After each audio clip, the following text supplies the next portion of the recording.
can even hear their breathing. It's so sensitive. Yeah, it's good stuff.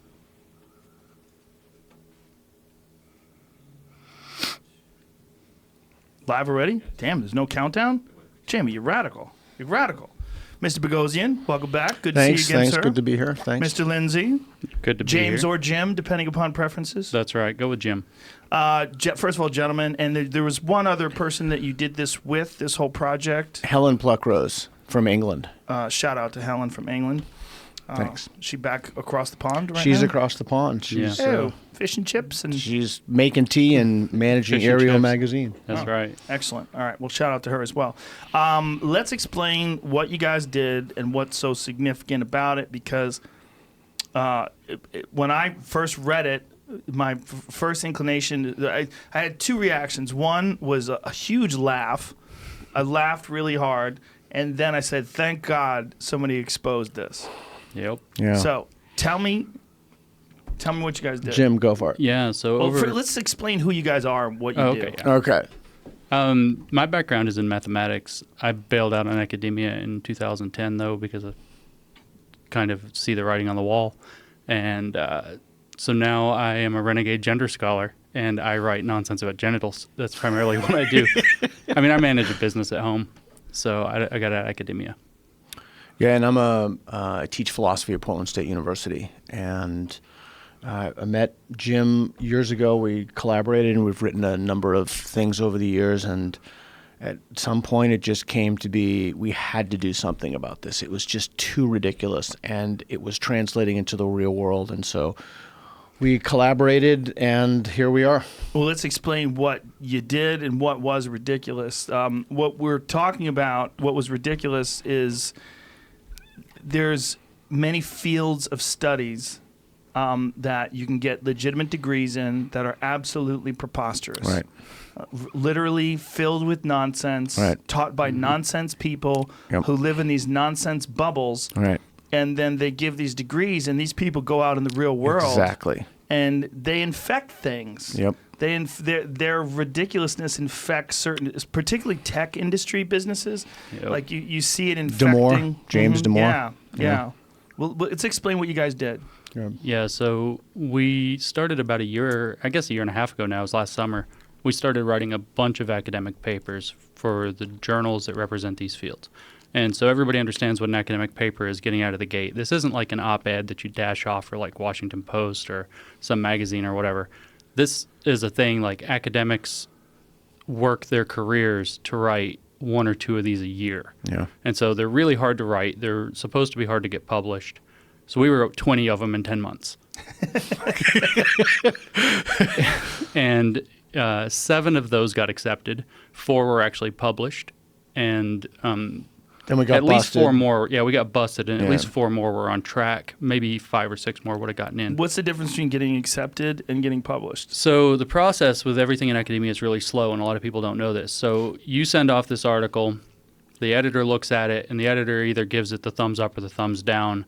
If they give it the thumbs up, it goes off to peer reviewers, and that process takes months, often as long as, we had one paper that was 8 months under peer review. So the reviewers look at it, they try to figure out if the arguments are good, they try to figure out if the research is good, they evaluate that, they give extensive comments, they send it back to you, then you have to revise it according to whatever they say, make it better is what's supposed to happen. They made ours crazier. And so then they did every single time. We took the feedback and made the papers just the most extreme thing. Extreme things. And so then you send them back. So now you're probably 3-4 months in just to the review process, not to the writing, which should also take months. Yeah. And then the editor will either send it back to the reviewers to see if it was good enough, or they'll just evaluate it themselves depending on where it stands. And then they'll make a decision as to whether or not to accept it or reject it or ask for more revisions. And then when they accept it, that means the journal's ready to publish it, but then the publishing process requires all the typesetting, proofing, all the stuff that goes into making it professional for an academic journal, and that can take months. And publishing is the coin of the realm. Like, that's it. So the ideal is one paper every year in the humanities broadly. So that's how you credential yourself, that's how you get tenure, which is a job for life, that's how you get to teach people these ideas who then, as you said, go out into the workforce, 5-6 years later and infect everybody with total silliness. So it's the gold standard peer review. So we saw a tremendous problem. Can we tell people some of the titles of these Sure. articles? Because right now they're like, what the hell are these guys talking about? So we had an article, the one that got the most press was about dog humping in Portland, Oregon. It was called, how did it go? Was it called Queer Performativity and, was it Rape Culture? Rape culture. And Queer Performativity in Dog Parks in Portland, Oregon. Yeah, we claim to have examined under a fake name. Is that all a real fake word? names. Performativity? Oh, yeah, totally. Yeah, they have their own lingo, their own, But is that a word in the English language, performativity? I mean, in the academic English language, yeah. not in common parlance. But that's like the whole thing. This is huge, right? This goes back Right. a long way. That's Judith Butler's whole thing was that Who's gender is Judith performed. Butler? Judith Butler is probably the most influential feminist scholar, or gender scholar, actually, I should say, that's been in maybe the last 30 years.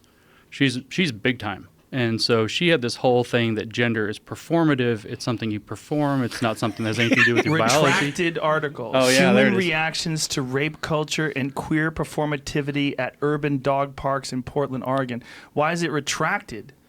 Because it's Because they realized it's that you bogus. guys were hosing them. Yeah. Yeah, Human we- reactions to rape culture and queer performativity. we claim to have closely examined the genitals of just under 10,000 just dogs. under 10,000 dogs, and then interrogated their owners as to their sexual orientation. So we checked out the dog's nuts and then said, "Excuse me, sir, are you gay?" Yeah.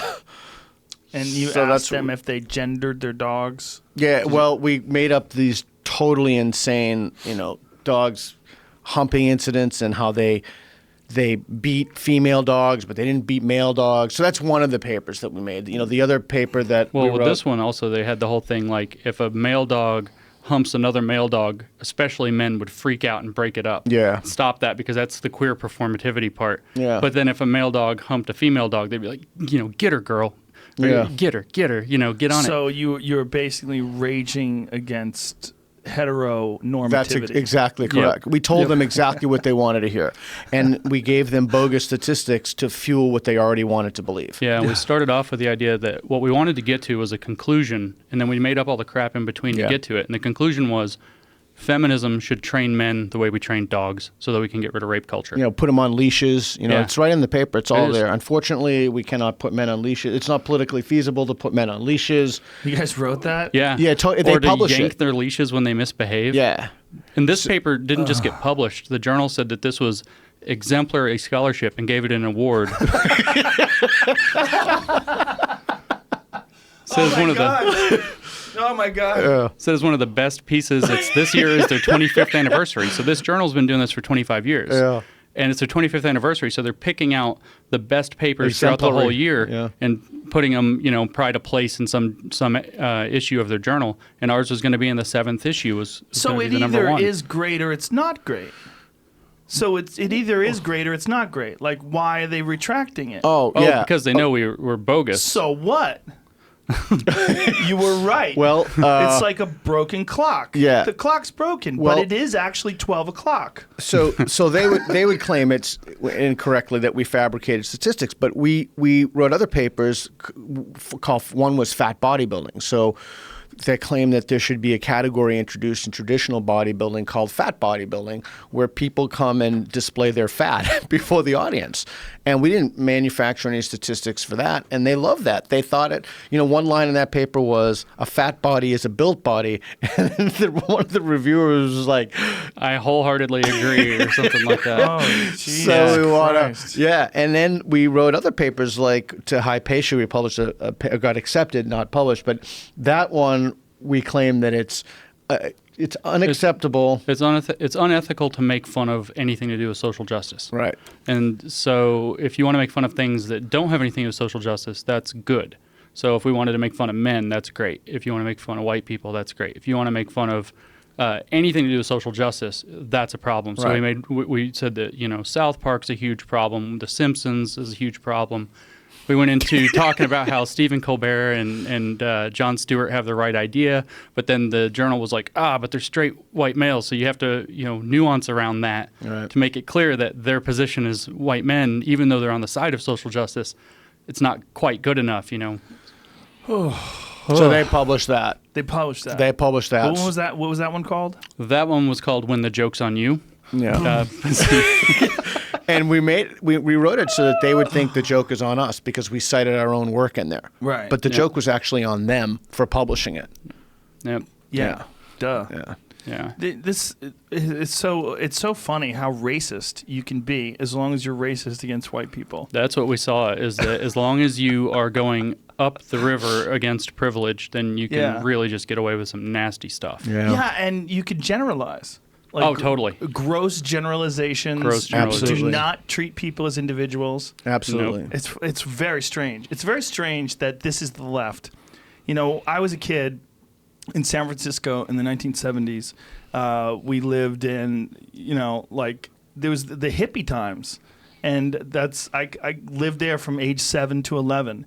And it kind of formed a lot of my opinions about people, like the who gives a shit part of my appreciation for any group, whatever it is, whether it's race or gender or sexual orientation. And I don't understand it from either way. I certainly don't understand it from a racist perspective, but I really don't understand it from racism that's condoned because it's racism against white people. Oh yeah. That this is the left. These are the people that are preaching against hate. Mm-hmm. And these are the people that used to be the people that were supposedly so open-minded and so open to ideas, and now they're trying to stifle creativity and stifle dissent and stifle anything that doesn't fit inside that very narrow paradigm that they're trying to push. It's very strange. Yeah, they co-opted the civil rights movement. The good name of the civil rights movement is kind of the brand that they ride on. You know, they're fighting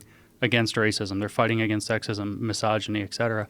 And the thing is that's not really what's going on here. They've actually tapped into this, to throw around the term, this postmodern notion that everything in society has to do with power dynamics.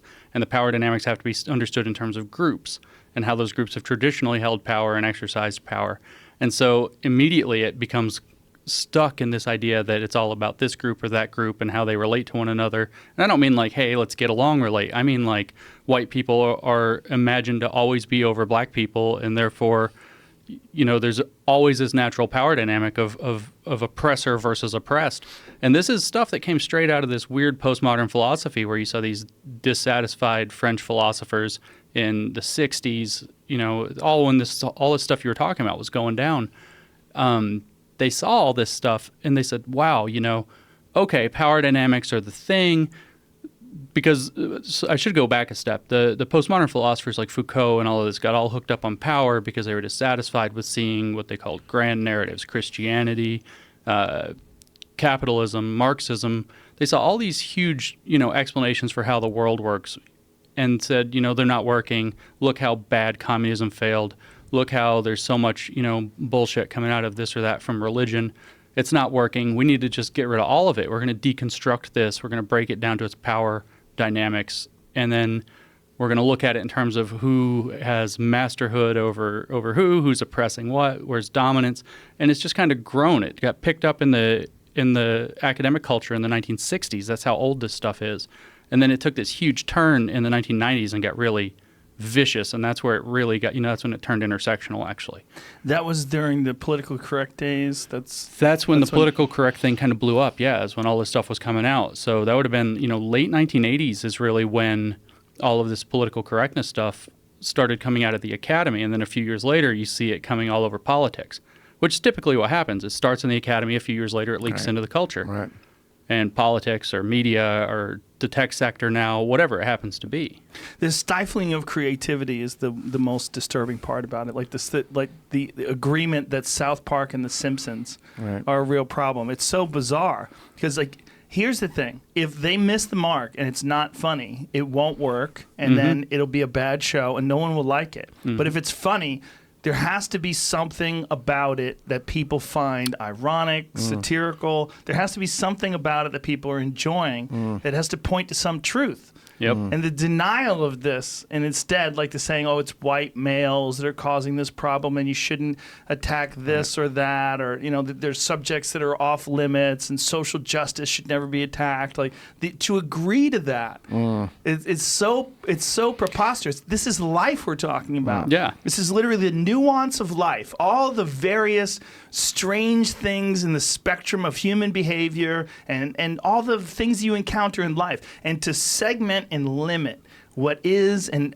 is not, what's off limits and it's not off limits, based on race, based on things that a person can't control at all. You're just born white. So if you're born white, you're born an oppressor. Right. You're born Exactly. a victimizer. And if you're a white male, you're a fucking piece of shit. Right. And you can say that. White hetero male in particular. Oh, Yeah. God. I mean, I've seen so many tweets from people. I mean, so many virtue signaling tweets. But one of my favorite ones is this feminist who said, all white straight men are trash unless proven otherwise. Yeah, that's the thing, right?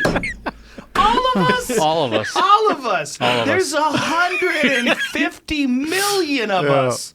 I mean, give or take, you know how many gay folks there are? Yeah, trash. Yeah. Trash! No problem. Prove Unless it. proven otherwise. And prove you're not, right? How do you do that? That's you like gotta witch be trials. An ally. You have to be an ally. Oh, no, they asked us to problematize allyship, too. You see, there's power dynamics. Once you say, hey, I'm an ally, now you've made it so that you have like a shield where people can't call you a white supremacist anymore. And you are acting on behalf of other people and you're speaking for them. So you now have assumed power. And you're reproducing the same power dynamics. Right. That was the Mein Kampf paper. Yeah, our paper that rewrote Mein Kampf actually We had was two- about allyship. And they were like, you didn't problematize allyship. Yeah, we had two of them that did Mein Kampf. One of them we just more or less replaced Jews with white men.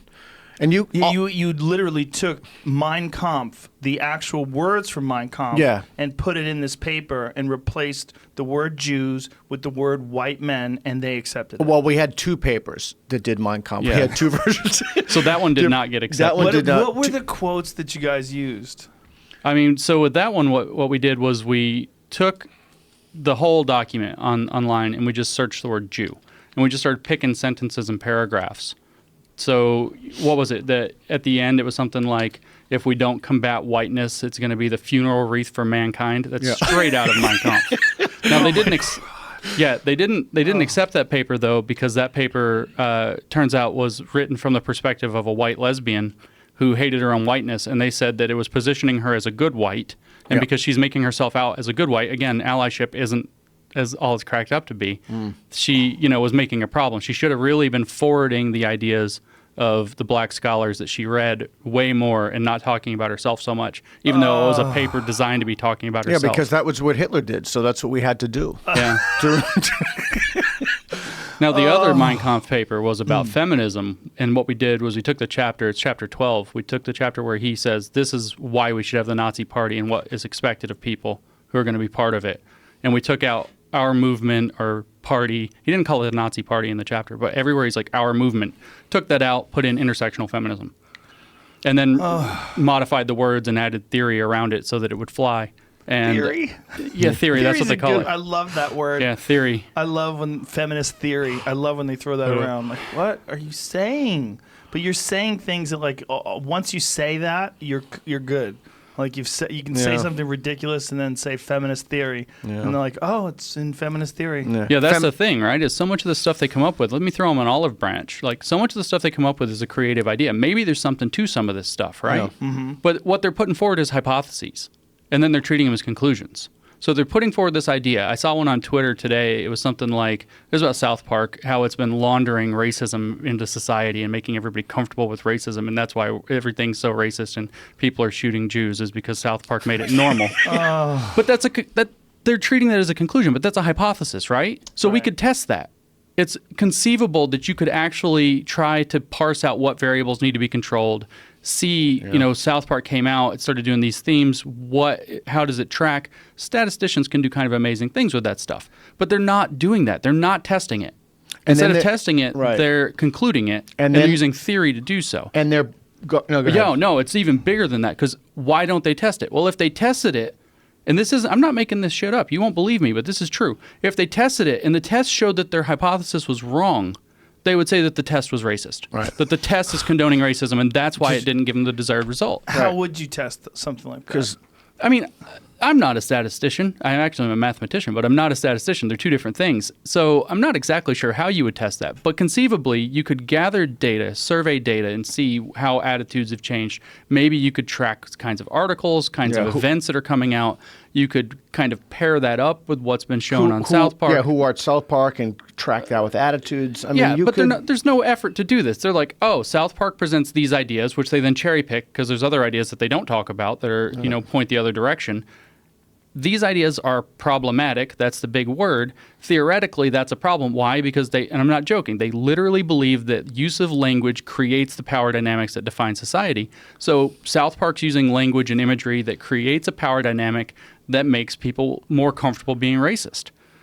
Boom. Theory. Done. Right. No test needed. No even attempt test. And then if the test happened, the test itself would be racist unless it confirmed the hypothesis. Right. So they start with an agenda, and then you mentioned the word laundering, which your former guest, Brett and Heather, talked about idea laundering. I think that's important for the listeners. Yeah. So that's what's going on here is they're forwarding these hypotheses. They don't treat them as hypotheses. And then they write up a paper. Paper, like we were saying, is the absolute gold standard of academic work.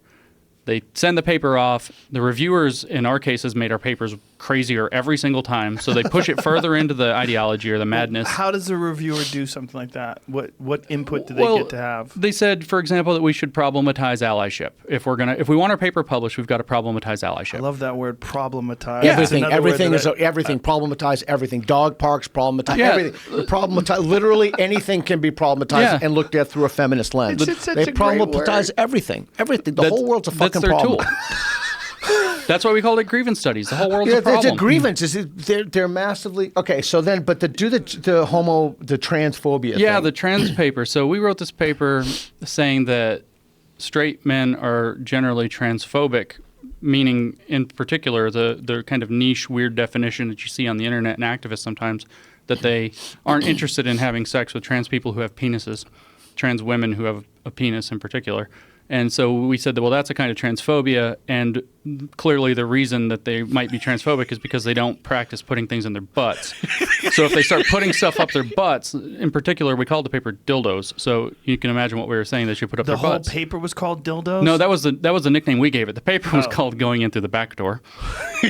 Really? Yeah. Really? Yeah. Going in through the back door. And and then there's a lot of technical words. Did that one get published? Yeah, that's published. You can see it online. You can see it online. So we argued that if straight men just penetrated themselves and had their girlfriends peg them through exposure therapy, you start small and then work your way up, you can remediate transphobia. Yeah, we'll make them less transphobic. So as by a result, self-penetrating or having your girlfriend peg you, you can be less transphobic. And they thought this is a great idea. And so we based this off of 8 interviews, really 13 interviews, but with men. And I say really 8, 13. There were 13 interviews documented, but 5 of them were with gay people, not even straight people. So they don't really apply.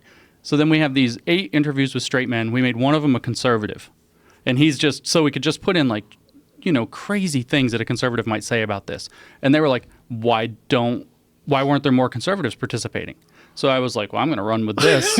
And I wrote this whole thing. We invited 6 conservatives to participate, and only 1 accepted. And to kind of summarize why, in the words, and this is in the paper, in the words of one, I don't want to be a part of some stupid liberal study about shoving things up your butt.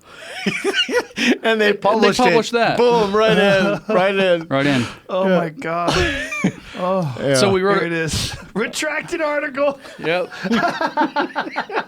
Going in through the back door, right there. Oh my God. Now, did they contact you after they retract your article? They go, hey, you guys are fucking assholes. You're wasting our time. We spent hours reviewing your papers. We got a couple of pretty bitter responses, but mostly no. Mostly they've kind of put their head in the sand and kind of avoided talking to us. What I was saying before the show started, that I read one article that was really diminishing the impact of what you guys have done, saying it's not a big deal. Wrong. They were trying to make it seem as if what you guys had written was just a prank. Yeah, that's not what happened. That's absolutely false. Yeah. There's a lot of papers that seem like parody. that make it through that you guys aren't writing. Oh yeah, we could pull up one about how hot wings, like there's a TV show, Spicy Ones or something like that about hot wings. Oh yeah, the YouTube show. Yeah. So they had a Hot whole Ones? Hot Ones. That's what it was. They had a whole. There is a paper out there about that show, and it's all about how hot sauce has everything to do with masculinity and being manly, and they didn't have enough women on the show. Problematized. Because it's sexist, and the hot sauce I think was the sexist part, and it has all these bizarre conclusions. We cited that in the paper we wrote about Hooters, where we put in the part that there was masculinity contests of eating the hot wings, who can eat more hot wings, and then they'd say, "Oh, I ate 20 hot wings. Ask out the Hooters girl." Professor. Wing eating show Hot Ones is problematic for women. Problematic. He's an ally. There we go. Yeah, but that's a real paper, right? So we cited that paper. It's real. There are thousands of papers like this. There it is. Spicy Spectacular Food, Gender, and Celebrity on Hot Ones. And so, as a professor, he probably teaches this stuff to his students, right? So now everything's problematized. And this is what credentials him. You get 7 in general, you get 7 of these. It says it's a woman. 7 years. Emily, she wrote it. But who's the other one? Tisha at the end. Who wrote that? Introduction. Oh, what's the difference? There's 2 people there. Oh, it's a commentary. Is it an article about the article? Yeah, that's probably what's going on. Is commentary and criticism. Yeah, it looks like, I haven't read this specifically, but wait a minute, listen to the first statement. Food media have been recognized as cultural artifacts that reference culturally and historically specific ideals of gender. Exactly. Drawing on the simultaneously mundane and ominous qualities of food as a medium for interrogating ideas about feminism and identity performance. See what I was telling you? Shut the fuck up. It's all there, man. That's like everything we talked about. This is such unbelievable horseshit. No. That this person is teaching at Central Michigan University. Yeah, this is for real. This is for real.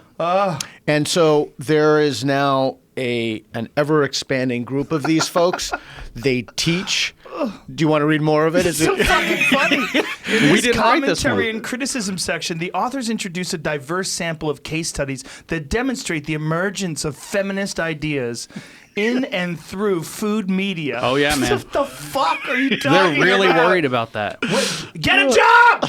Get a real job! Go out there and work.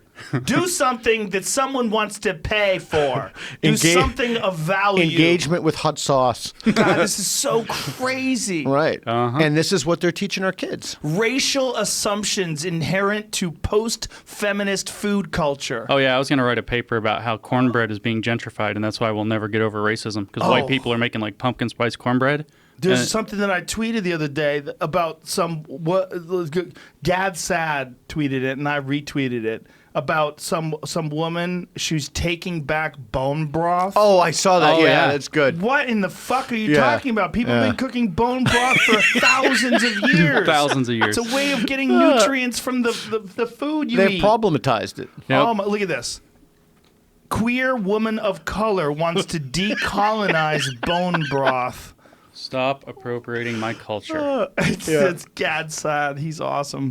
That is so fucking preposterous. A queer woman of color. This is what I'm saying, man. There's 1,000 papers like this out there for every one we wrote. Yeah, 1,000 of them that you might as well have written. Well, you couldn't tell if we did or didn't. And that's part of the thing is people can't differentiate what we've done. In fact, not only can they not differentiate it, they give us an award. So they can't differentiate it from the stuff that's already out there, and the stuff that's already out there is polluting people's minds. Now, you guys, at least you used to work in academia. You work in academia. Like, how are your peers treating this?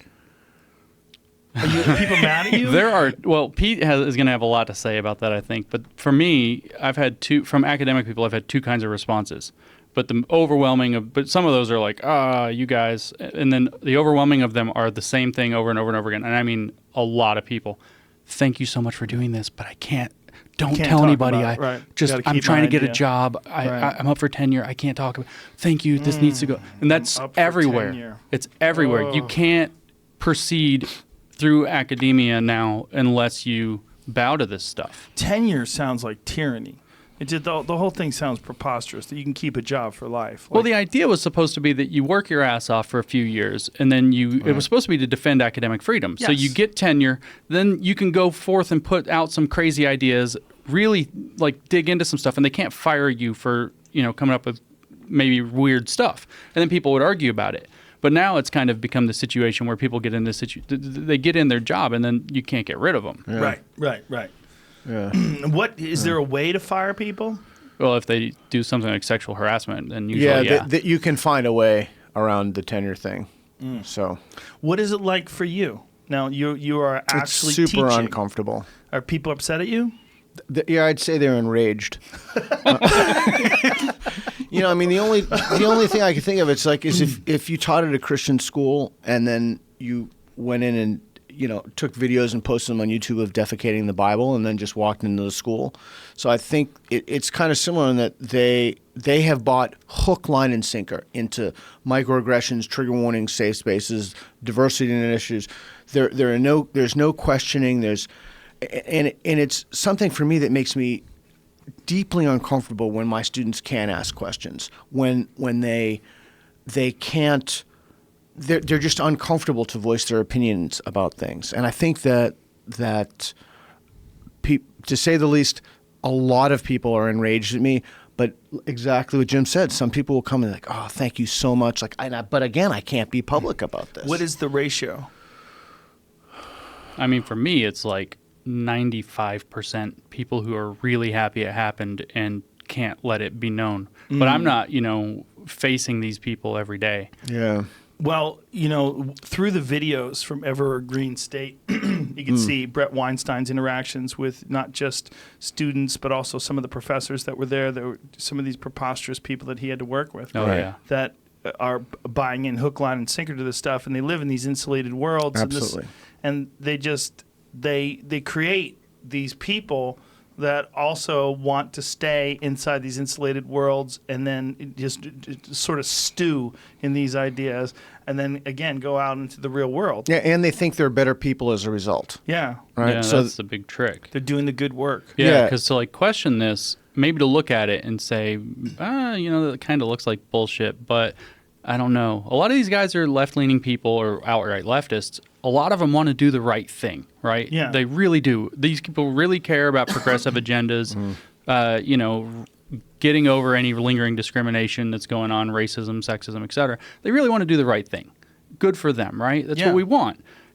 But they actually have to question or run counter. You think of that as a river of morality running through their mind. They actually have to go upstream a little bit, and that's hard. It feels weird. You have to say, wait a minute, maybe this scholarship, maybe this stuff isn't the best way to do it. But then the first thought you have is, well, these guys are these people in these disciplines, grievance studies are fighting racism. So if I go against them, then I'm going against the people fighting racism, so maybe I'm helping racism. And that's what we keep, if we get any criticism, that's what it always is. You're helping racists. You're a tool of the right, et cetera, et cetera, et cetera. Yeah, you're racist. Yeah, or we are outright racists. Yeah, outright racist and accused of being alt-right. If you disagree with any of this stuff. Any of it. I get accused of being alt-right all the time. I lean so far left. Right. Universal health care, universal basic income. Right there. Free schooling. I think education should be free. I think we should pay for I believe in a lot of socialist ideas. Totally. But I'm right-wing. Right. Because Yeah. I make fun of people that want to study problemization of dogs fucking. Yeah, exactly. I mean, this is really where it is. That's where it is. Like, if you look at whether I support gay rights, women's rights, I'm on All the board. rights. All of them. Right. I'm on board with all that shit. Yeah. Take more of my taxes. I Yeah. can afford to pay more if I really believe that people are going to get real health care Right. and real education. We're the I same. would be Totally. fucking very happy. Very Yep. happy. Yep. If I thought it was all being appropriated and used correctly, fuck yeah. Let's make the world a better place. So that's the thing, right? Is if all this scholarship that they were doing on race and gender, all that's important stuff. Right. So if they're doing that right, why wouldn't you want to be behind it? Right. But they're not doing it right. How do I know? Because I made up papers about dog humping and made up the conclusion before I wrote the paper, and then boom, they publish it and give it an award. If I Also- can start with the conclusion, and then work backwards to that conclusion, then I'm not doing rigorous scholarship. I'm making shit up. Well, also, there's no room for dissent. And there's None. no Absolutely room, none. Yeah. Zero. None. And in academia, you can't even, you have to teach whatever the moral orthodoxy is. So just imagine this. Going into a university, you're a young mind, you're a young kid, and I'm deeply concerned about these kids. They're going in, they never hear the other side of an issue about immigration. They never hear the others. So they become brittle over time. So when they hear it, they don't know what to do. They're shocked by it. Professors are terrified that they'll get a complaint. They'll have to go to the diversity board. I've been told that I'm not allowed to render my opinion about protected classes. And you teach ethics. And I teach ethics. I don't teach accounting. Protected classes. Yeah, protected classes. I've also, that's a What great does that question. mean? Thank you for asking me. I've asked for a definition of protected classes, a list of protected classes. I didn't receive any. But yet you can be criticized Yeah, for... I cannot Be offer. fired for it. Yeah, I cannot offer. There's no list. Under. Oh, no. No, so yeah, I was up on a Title IX violation. I'm not. You I'm were not, up for a violation? a Title for what? IX violation. Well, that What I is can't. a Title IX violation? Title IX violation is serious shit. That's federal discrimination law in universities. Yeah. You were? Yeah. You? Yeah. What did you do? I can't talk about it. It's legal. Okay. It's a legal thing. But among the other things that came out in that meeting were, I'm not allowed to render my opinion about a protected class, and so for example, I can't. So homosexuals I know are covered under protected classes. You can't have an opinion on homosexual people? I can have an opinion, but I can't. What if it's a positive opinion? Well, so the example that was used in class was evidently I made a comment. Okay, so let's take a step back. Okay. So this is an ethics class, and I was talking about how sexual choice does not fall into the realm of morality. So if a guy's gay and he likes another guy, that's just not a moral thing. That's just Preference or... yeah, it just is what it is, like a matter of taste. Sure. And I don't remember the whole thing, but someone in the class said, well, you shouldn't have taste or something, or you shouldn't have I can't remember the exact frame because I'm getting this third hand from my violation, my trial. Someone came to someone else. Somebody said in class, well, what about this? And I made the comment, I said, everybody has something, everybody has a preference. Like you can't say that no one had a preference. I said Right. it would be as if it would be as if I said, well, I don't want to date someone who's 400 pounds. So that comment then got turned into something when they called somebody else in, the Office of Diversity and Inclusion called someone else in, and it was made that I was rendering my opinion about people who were 400 pounds. When what I was doing is saying that homosexuality itself, there's no reason to give that. It's just not a moral thing, but people lump it in. But the main point of this whole thing is that we have situations in which professors can't talk about protected classes, students are afraid to ask questions, everybody's walking on eggshells, and the students aren't learning. And phrases are taken out of context. Phrases are taken out of context. Now, if you want a place to go to celebrate whatever the reigning moral orthodoxy is, then the university is a great place for you. Did you explain what you meant by saying that you don't want to date people over 400 pounds? Did you explain the context of the use of... She wasn't interested in the context of it. And the trick is he didn't even say he doesn't want to date people over 400 pounds. He said it's like as saying- if I Exactly. said that. I phrased it as a hypothetical. Right. Right. So there are entire things... But if you had said... Maybe I don't want to date people over 7 feet tall. Maybe you could have got away with that. Yeah, I don't think people over 7 feet tall are a protected class. Right. You could have got away with that. Yeah. Even though it's still basically the same thing. It's a preference issue. So I mentioned this to one of my colleagues, and he said to me, "Oh, you can't say that. You should never have said that." And I said, "Really? Why?" He said, "Well, you should have said, well, I don't like dating blue or green people." I'm like, "Why? They don't exist. They don't. There are no blue or green people. Who is that going to But what if they resonate start with?" coming around, man, and then they become a protected class, and then someone goes Right, back blue or and gr- looks at what you said 10 years ago about blue or green people. So that's and how- you get fired. And that's how that works. If you look at, there's all this stuff been coming out about victimhood culture and how it propagates and how it develops. And that's one of the things. It's called competitive victimhood. Right. You could call it Competitive. That's the formal term of people who study I this. love that. Yeah. That's wonderful. When people are fighting over who's a bigger victim. But you see it all the time. It's like you see people in society, it's like, oh, the Black Lives Matter people go nuts, and then all of a sudden the white supremacists are out, and they're like, oh, white people have it hard too. The second somebody hears, oh, black people have it hard, somebody's got to be like, white people have it hard too. That's competitive victimhood. Right. And so then when you have like a moral economy, if you will, where you can kind of cash in and gain status or gain access to speaking or whatever it happens to be by holding a certain status of victimhood or grievance, then you're going to find people competing to find ways to get that for themselves. Yes. Right. Everybody's going to go, I mean, you have the infrastructure there. Everybody's going to go after trying to maximize their own utility within that. Yeah. So people over 7 feet tall aren't a protected class yet, but the second they realize that they might be able to cash in on it, they might lobby for Competitive victimhood, grievance jockeying, it's been also Yeah, called. I've called it grievance jockeying. I think Gad Saad, since you mentioned him, called it the oppression Olympics. Yep. Yeah. It's wonderful times. It really is. So if you look at the root, so here's the thing that we thought about extensively. If you look at the root, where is this stuff coming from? All of this stuff is coming from the canons of knowledge, their bodies of literature, they're peer-reviewed. And that's the idea laundering thing again, which we should get to. So all of that stuff is coming from this. And if you want to get back to constructive politics, to get back to people having conversations. And that's the thing, like that's, I think, one of the reasons that your show has been so successful is it's a combination of authenticity with, you're totally willing to have conversations with no holds barred, right? You can't have that in the academy. Mm-mm. So people need to go to you to hear these thoughts and to wrestle with ideas and to engage. It's just... you can't really do it anywhere else other than a podcast. Well, you can't do it in the academy. But you can't even do it on the Today Show. They fired Megyn Kelly for asking why is blackface racist, right? Which is a stupid fucking question, no doubt. She's not a bright woman in that regard socially, right? It's a very clumsy, clunky thing to say. But they just fire her. They fire her. Yep. What they should have done was brought in black scholars and black intellectuals for a week just to fucking grill her. Exactly. And that would have been amazing television. But that attitude that you have is not what they have. So they want to punish the transgressor, right? I think they just want to stop hemorrhaging. And I think they didn't like her anyway. I mean, that's true. The word is they really didn't enjoy her and that she wasn't a nice person and she was a mean person. But it was a learning moment, right? It was a teaching moment that's lost now. Yes.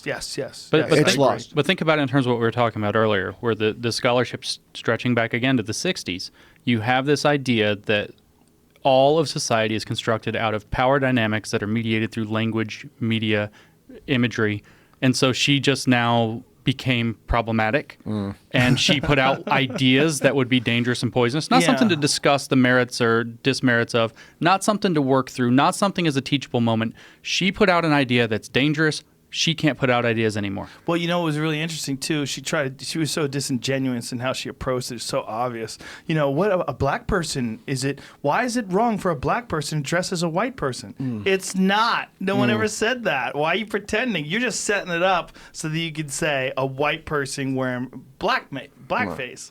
Think about the other cultural moment there, too. So, like you said, they bring in black scholars. And at the end of that, she said, I really listened to that. And I didn't know that. And I was wrong. And I'm changing my mind. There was this woman on Twitter that said her video looked like, I retweeted it, that it looked like a hostage video. The only thing that was missing was her holding up a newspaper that showed the date. I saw that. Yeah, it's an Australian woman. Yeah. The whole thing is so fucking funny. But that is one of the worst ways to really dissect ideas. Because first of all, there's a studio audience. That fucks everything up. Right. Second of all, you have these massive time constraints. And then you have advertisers. Then you have a bunch of executives that are all cowards. They're all just ready to pull the trigger on anything. Anytime they can blame you for anything that went wrong and get rid of you or fire you, fire him. Get rid of him. Get rid of him. Bring in the next person, and then what they'll most likely do is to show that they've learned, they'll hire an all-black crew. Right. For a diverse crew. Yes, that's probably what they're going to do. Yep. Matter of fact, I think I read...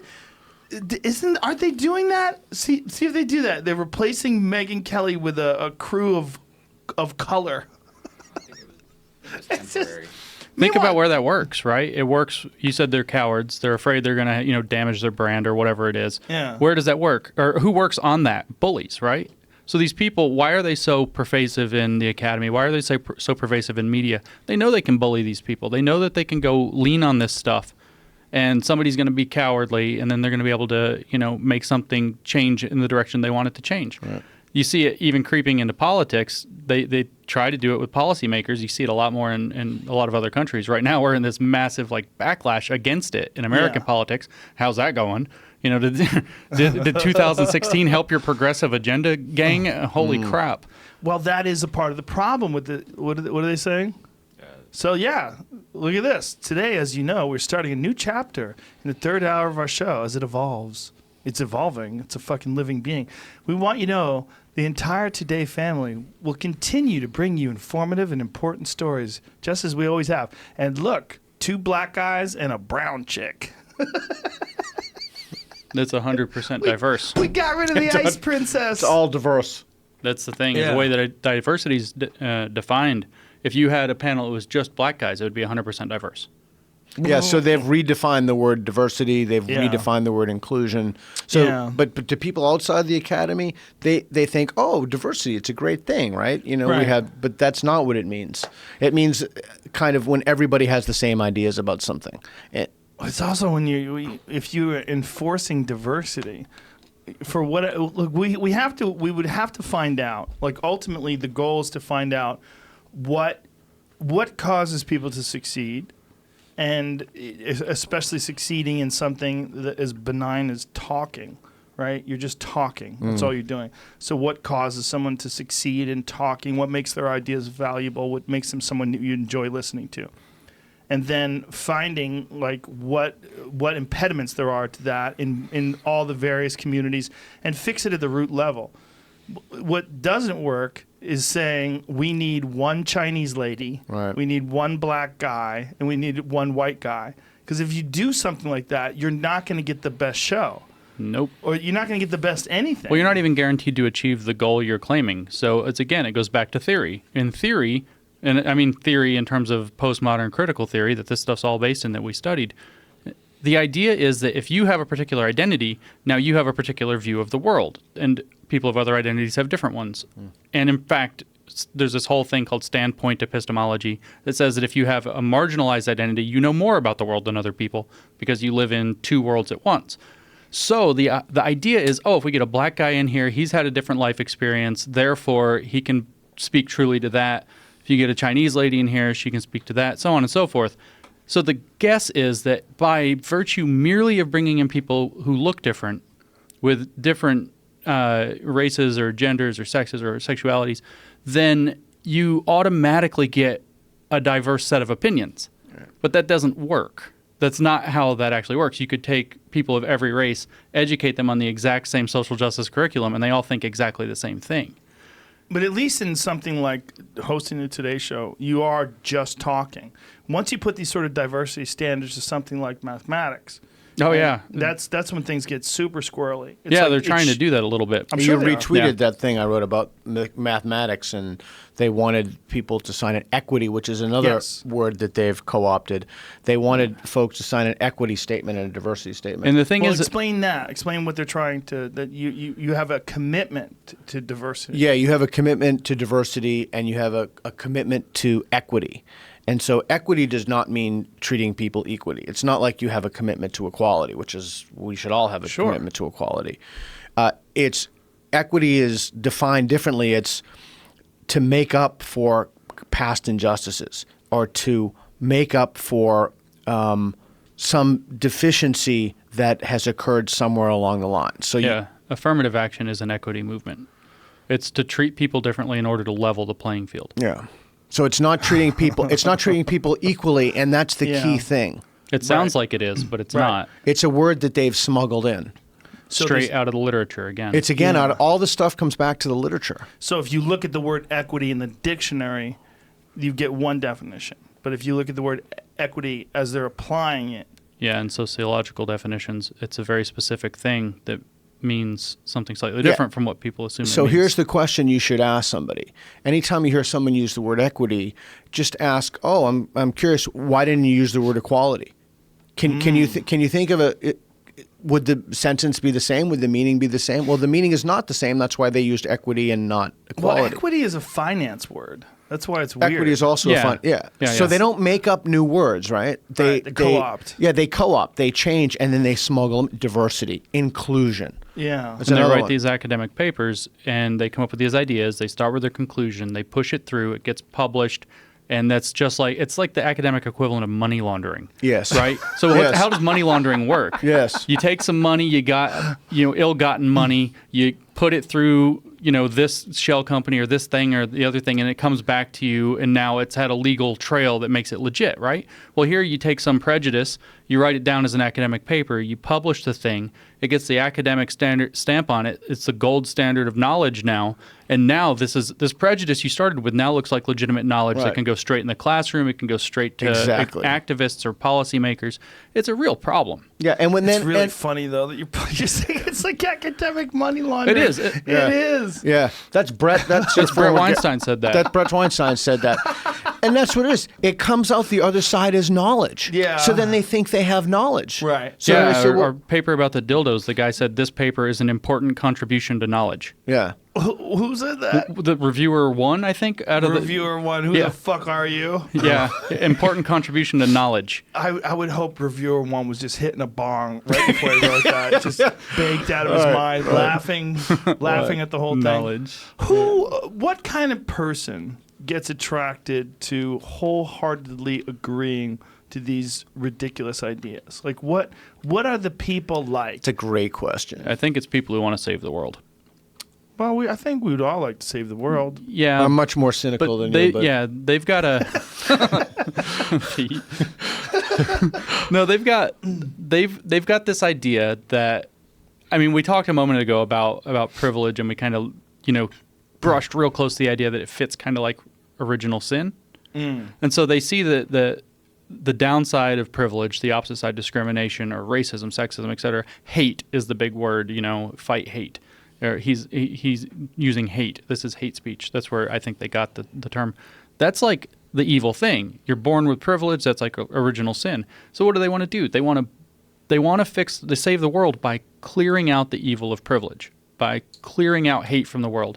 For them, utopia means nobody hates, and by hate we mean something like racism, sexism, etc. So it's a noble idea.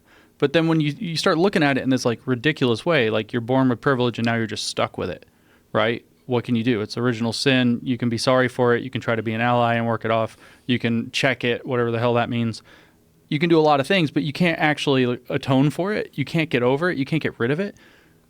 Then you get the situation where it's like they really, really need to take desperate measures, like let's lock it all down. Let's tell these people that they're wrong. Let's try to point out how white supremacy is in them because they're white. Let's point out how masculinity is an ideology that needs to be destroyed. That was Lisa Wade. She wrote that last year.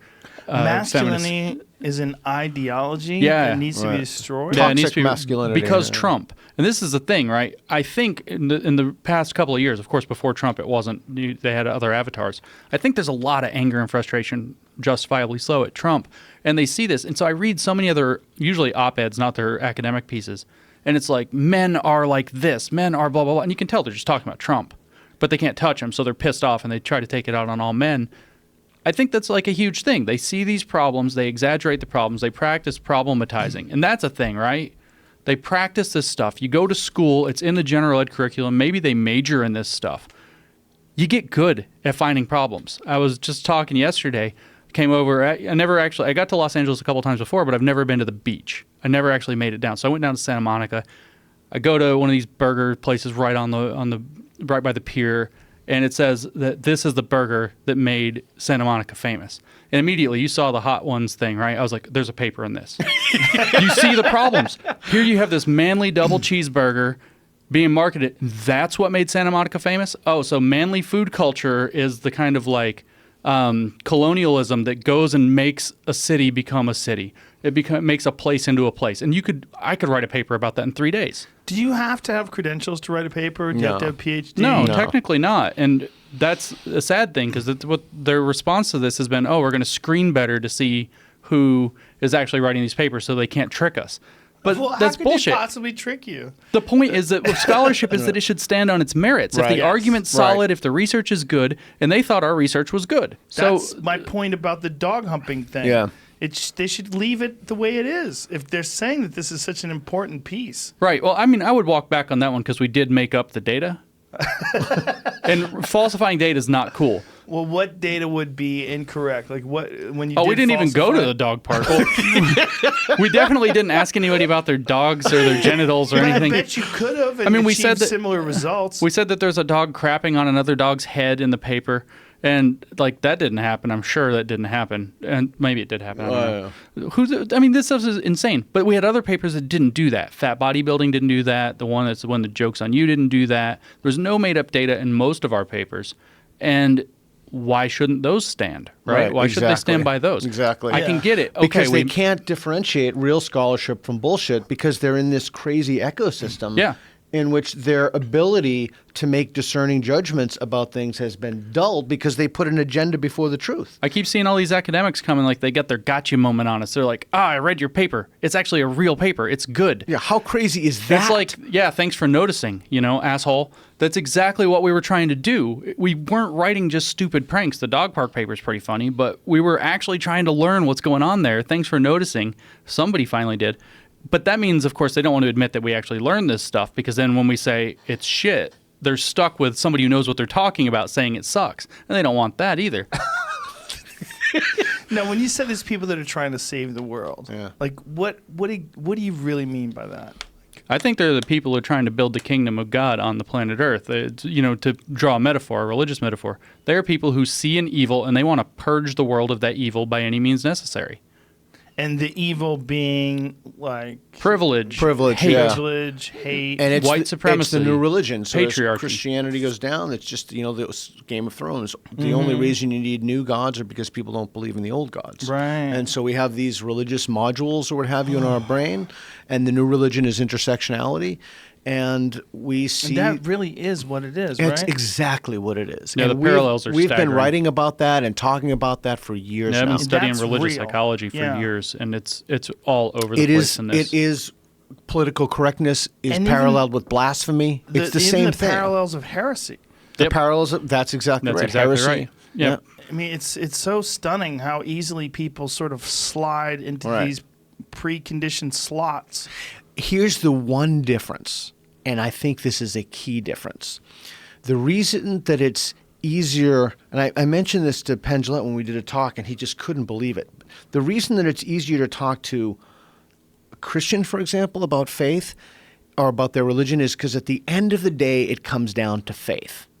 These people don't have any faith. They have knowledge, quote unquote. They have their bodies of scholarly literature, which were idea laundered. That's what they have. So yeah. they can point to these things and say, well, I don't have any, I know. Well, how do you know? Well, Robin DiAngelo's white fragility. How do you know? There's a study. Yeah, there's a study. Yeah. There's a study. Yeah. There's a study. Well, I know how some of those studies are written, and I don't trust them. And you shouldn't trust them either. Yeah. Yep. Yeah. Well, you see that. I mean, even in nutrition. I mean, you see it in everything. In terms of like almost a religious or religion-like acceptance Exactly. of specific ways of eating or Right. specific ways of communicating, specific ways of being. It's just so strange how people seem to have this natural inclination to adopt predetermined patterns of behavior. Right. Yeah, I think actually there's pretty decent understanding of that from the perspective of moral psychology. You've got this idea that somebody has seen something as good, so it elevates them, it makes them better. So clean eating might be good, right? Whatever clean eating means. For some people it's vegan. For some people it's like all you eat is grass-fed beef. Who knows? But you've got clean eating and you've got dirty eating, and you go into the clean thing. And so you've got this kind of like purity thing. And eventually you take this so seriously that it becomes kind of a sacred value to you.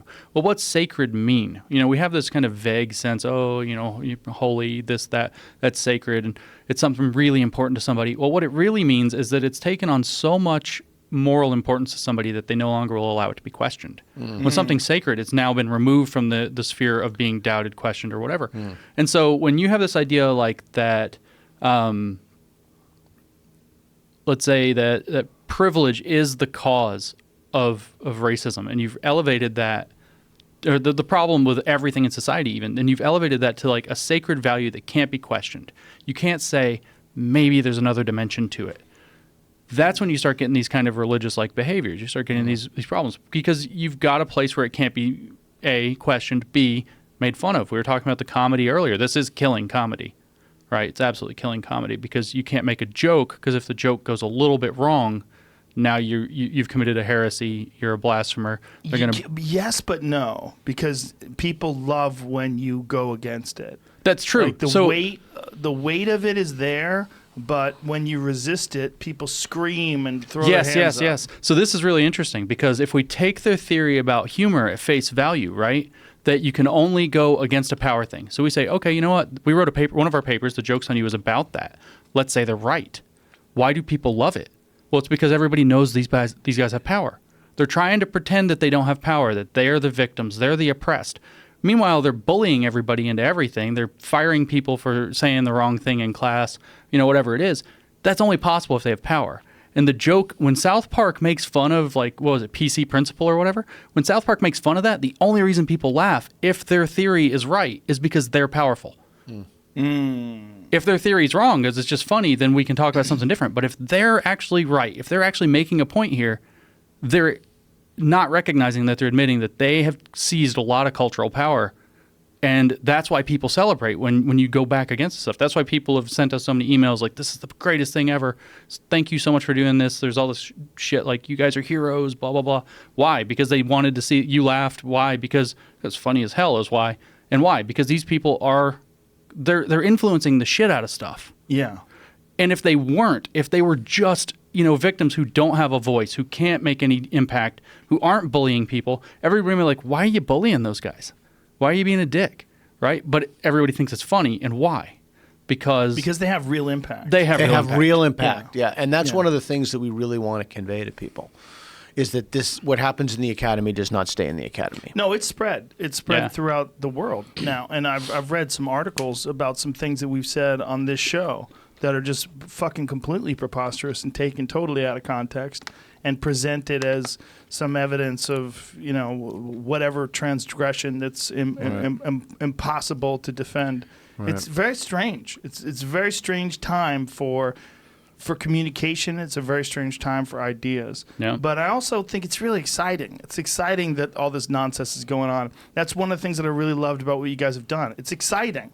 It's exciting that you guys you've infiltrated and had these fucking dummies not just publish your shit, but praise it. Yeah. And say how amazing it is that you wrote a bit about fat bodybuilding. Yeah. I mean, fat acceptance is this one. Fat shaming and fat acceptance. They're two preposterous phrases. They really are. You shouldn't be mean to people. That's it. But fat shaming because someone's fat. No, if you can't call me fat because I'm not fat. Doesn't work. Yeah, so that's real similar. That body of literature. Here's something that I learned when I read this, is they don't use the word obesity, because this is really interesting. Because obesity, it gets back to what Jim was saying. Obesity is a narrative. It's just a story. So they use the word fat. Excuse me. So there's not obesity bodybuilding, there's fat bodybuilding. And there are all these narratives. So why would one want to buy into one narrative rather than another narrative? Why is fat okay and obesity bad? Because obesity is a medicalized narrative, whereas fat is just a description. Yeah. So they're rejecting medicalized terms. Well, they call it healthism. I'm not making that up. What? Healthism is a narrative. It's a power structure where healthy and thin people are imposing their view of how bodies should be on fat and unhealthy people. And there's thin privilege. Like, they'd look at you and you've got all the, because you're muscular too, so you wouldn't just be straight, white, heterosexual, cis, etc. I mean, you've got health privilege you've got health privilege, fitness privilege, probably thin privilege, for sure. Also an ableist. Ableist, you've got that privilege, dude. You're really, it's not good for you. Yeah, it falls into that. So health privilege, that's real. That's a real one they're using. And they also claim to be the healthy at every size movement. You can be healthy at every size, and obesity is just a medicalized narrative. Yeah, and that's really important though, because the point of that is to say, if your doctor tells you you're fat and it's a health concern, then you don't have to listen. Yeah, that is I've read that before. And I read an article by this woman who was morbidly obese. Charlotte Cooper. I don't know what her name was, but she was talking. She was also using, like, really misusing some studies on. There was some. There have been some studies on people who are overweight, and that there could possibly be some health benefits to being overweight. These studies have been widely dismissed now. Not only dismissed, but they go in direct contrast to the great volume of studies that show how terrible it is for your health to be that fat and that heavy. But this person, I don't remember who it was or why she was doing this, but she was clinging to these 1 or 2 studies that have been dismissed. Right. These are biased epidemiological studies that have been dismissed, but she was putting them in this blog as if this is some sort of evidence that not only is it not unhealthy to be fat, but it might be healthy to be fat. And now think about this person in an academic position as a professor teaching young people this, particularly young girls. Particularly young girls who might have eating disorders. Exactly. Health, a white privilege? What? Oh my God, is this real? This is a real paper? This is definitely real. Oh, this is how this stuff goes, man. They think it's like when the doctor says you're overweight, it's a concern for your health. They see that as a form of fat shaming, saying that they're not all right the way that they are. They're not being accepted the way that they are. There's a power dynamic that healthy people are imposing upon overweight people. They have myriad issues that they come up with. And I mean, sure, some of these complaints have got to be somewhat real. You know, they don't make as many oversized clothes, plus size clothes. It's harder to get styles. Or there's some legit stuff, that they might want to say, hey, well, can we do something about this? But on the other hand, the whole thing that, like, saying that it has nothing to do with health, it has nothing to do with your, like, triglyceride levels, heart disease, it's just, it's anti-evidence. It runs in the face of every conceivable piece of evidence. They're teaching kids this. They're in schools, and there are classes, fat studies classes, and there's an actual... Whoa. There's fat studies? There's fat studies. That's the journal that published the fat The journal is bodybuilding. Fat Studies. Jamie's going to bring it up. The journal... I told you, Pete. I told you 30 million people are waiting to find out that fat studies is real. Interdisciplinary Journal of Body Weight and Society. This is what Jim was telling me. He's like, when we do this, 30 million people are going to now know that there's something fat studies. Now, fat studies doesn't do what you think it does. You probably think, oh, fat studies, what are triglycerides? How much should you exercise? No. What's a good diet? How much sugar is too much sugar? Well, that is absolutely not what this journal does. Frozen, a fat tale of immigration. What the hell? Crafting weight stigma. Hold on a second. Crafting weight stigma in slimming classes. A case study in Ireland. So that's what I'm telling you. You go to a slimming class. You're going to go lose weight. You take a fitness class or something, whatever slimming classes are. Fatness and temporality. And they use a stigma against being fat. They basically say fat's bad for you. Look at this one. Theorizing fat oppression, intersectional approaches and methodological innovations. You just said a bunch of nonsense. The oppression of fat people is built into institutions, pervades the cultural landscape, and affects... Dude, we could have written this. And affects the relationship and perceptions of people of size. It is its introduction to the special issue on... People of size is now the new people of color. Yeah. Right, exactly. Yeah. Fat is the new black. Parallel. That's well, right. people of color is a problem now, too. You Yeah, gotta split You can't that say up. people of color? That's Well, been you can, but problematized. you see there's people of color, and then there's BIPOC, which I don't know how you pronounce it. I don't know if it's BIPOC or what. But that would be black and indigenous people of color because they have even more oppression than the other people of color, and they got to fight over who More gets... than yellow people of color? Yeah, for example, or probably Is that brown. why Harvard can discriminate against Asians that are trying to get in? Let's tap our noses and just move on, right?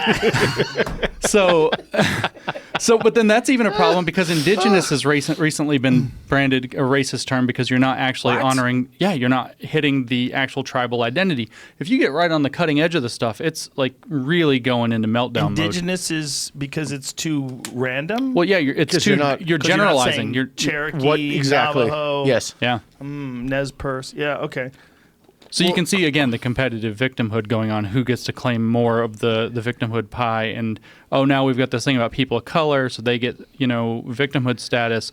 But why, if that goes to all people of color equally, that's not fair because these people of color are even more discriminated against, so they should get more of it. It's really, they're fighting over a piece of a pie of victimhoodness. I love the Canadian term First Nations. First Nation people, it's a better term because really, fucking every single human being that came to North America came from somewhere else. Yep. I mean, So speaking of which, in the fat, since we're talking about in the fat bodybuilding paper, Oh, yeah. I put in a Star Trek reference at the end. I love Star Trek. I put in something like fat bodybuilding is the final frontier for fat activism. Oh, they didn't like that. No, they didn't like that. They said it was. They said that we couldn't use the word frontier because it evokes imagery of the genocides Native of Americans. the Native Americans. To choose a different word. Yeah.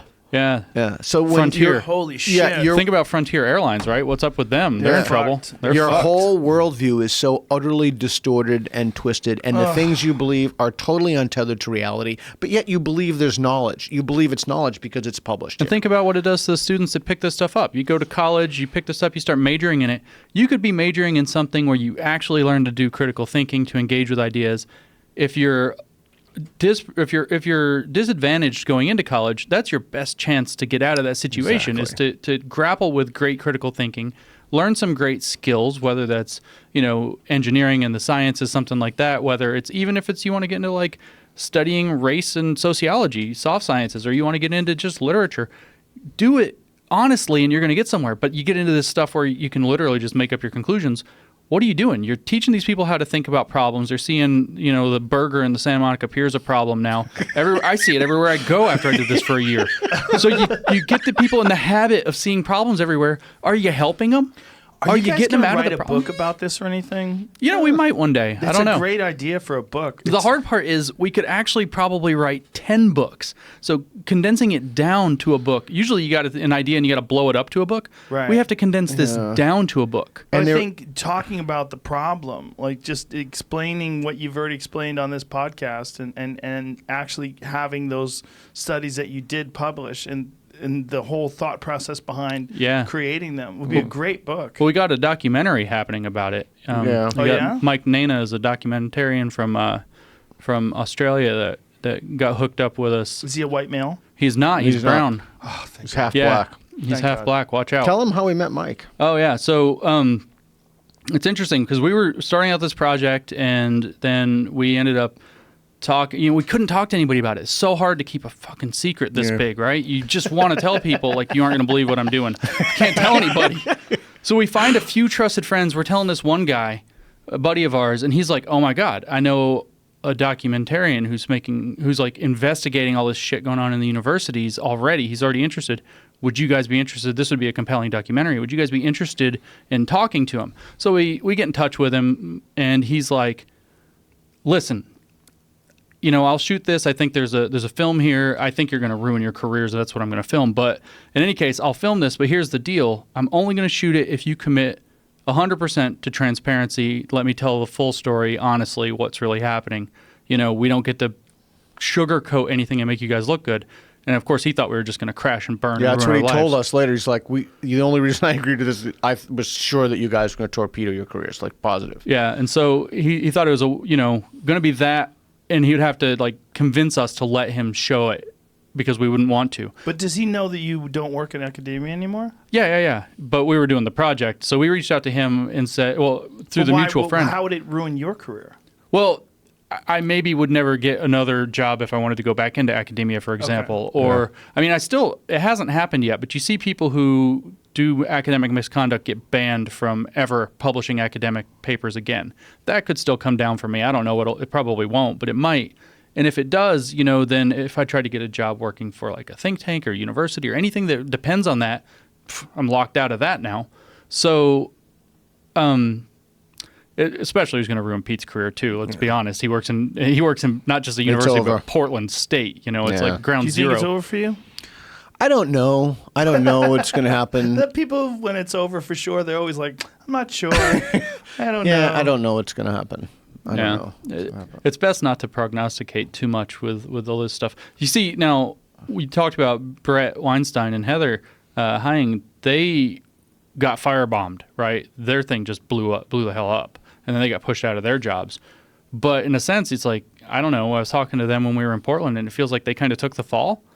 And people are like, "Whoa, that's too far." And I don't know if that's the case or not. But if so, Well, maybe what's too far? like pushing people out of their jobs, like students patrolling the campus with bats trying to find Brett to pull him out of his car if he showed up. Yeah. Like that, I don't care who you are. That's too far. I mean, that's not even civil society anymore. Who thought that was too far, though? The students did? Not there, but a lot of people. Like, people saw this stuff. Enrollment is... Like, did you think it was too far, right? I thought it was insane. I thought the government should have come in and shut down the school. Yeah, tons of people around. I mean, like, everyday people who saw this story think, whoa, shit, this stuff's gone too far. The fact that they're allowing that guy to remain as president.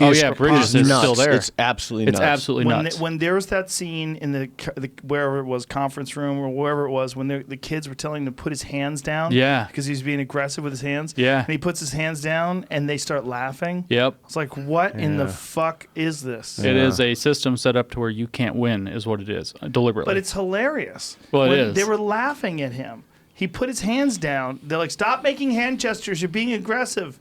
He puts his hands down. They start laughing. Laughing at him. I didn't find it funny. I found it terrifying. I found it terrifying for what it means for all of us. Yeah, if that can happen at a college campus, well, I mean, that's where ideas are supposed to be shared, discussed, explored, etc.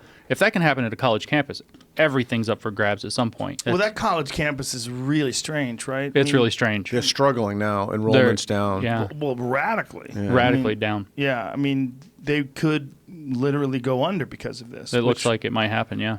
It's too bad because when it was doing well, as Brett was explaining, it was a wonderful place to teach because he could do whatever he wanted. Really cool stuff. He could take them to the park and they could do a class in the park. They could he could have a class where, whatever, regardless of what he's teaching, he could teach about something else. Yeah, crazy field trips somewhere, all this stuff, adventures with the students. Didn't the creator of The Simpsons go there too? Speaking of The Simpsons, I think he was an alum from there.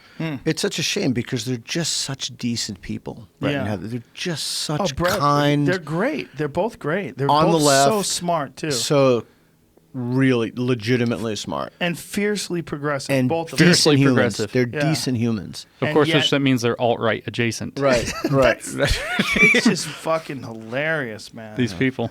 It's a strange time for ideas. But I think this is it's also it's some sort of a symptom of this culture that we live in, where everyone gets to voice their opinion. Everyone feels entitled to voice their opinion because of social media and because of this instantaneous ability to post whatever you feel about anything, whether it's a comment on YouTube or a tweet or a Facebook post. This nature of everyone putting in input, instead of earning your right to be heard, and through merit and through your work and through people saying, hey, this guy is smart. This girl has great ideas. This person really has some good points. That's Tom Nichols' ideas. Before, we used to criticize people from a point of expertise. Now people who have absolutely no expertise feel that they're entitled to not only criticize, but have everybody else listen to their criticisms. I think you're onto something with the social media, right? Because you post something and it gets like 4 interactions, and you're like, why? Well, how come Joe Rogan's thing got like 4,000? It's not fair. Right. And so there's this like kind of competitive jealousy kind of thing going on. And I think we've seen that a lot, these kind of, people who don't have a lot to bring to the table and they want to get, maybe it's a spot on a podcast. Maybe they want to get on, a conference or something, a speaker at a conference. And we've seen this for years. What happens is, well, you got some big name that's coming. Well, let's just like can him and say, well, he's a sexist. He said this terrible thing. Now he can't be at the conference or we'll protest. Get him out, put one of our guys in. Or when they start to get more power, it's like, let's make sure half of our people are there, or else we're going to make sure that we say your conference is racist. Then that becomes like just a hot mess. Nobody wants to go to the conference. It's not going to be financially soluble. So it falls apart. I mean, this stuff has been going on. This seems to be what's going on. And I think you're touching something where social media, and Tom Nichols talks about it too, generating a kind of narcissism where people feel entitled. Like, I have a voice. Nobody's listening to me, but they should listen to me because they, of course, think their ideas are great. And the rise of social media coincides with shutting down speakers. Absolutely. Speakers on campus. It didn't used to happen that way. It used to be, even if people protested it, the speech went on and people debated that person. or Yep. the people got a chance during the Q&A section to challenge these ideas. That's what it's all about. That's what it's supposed to be all about. Yeah. You know, Yeah. if you have a problematic person, you have a person that you feel they have ideas that are questionable, you bring in a person whose ideas you feel are counter to those Exactly. ideas. And you let the audience see how these individuals discuss these things. Yep. When I was in high school, Barney Frank debated some guy he was some very conservative person. I forget what there was a ridiculous conservative group that had some really funny name.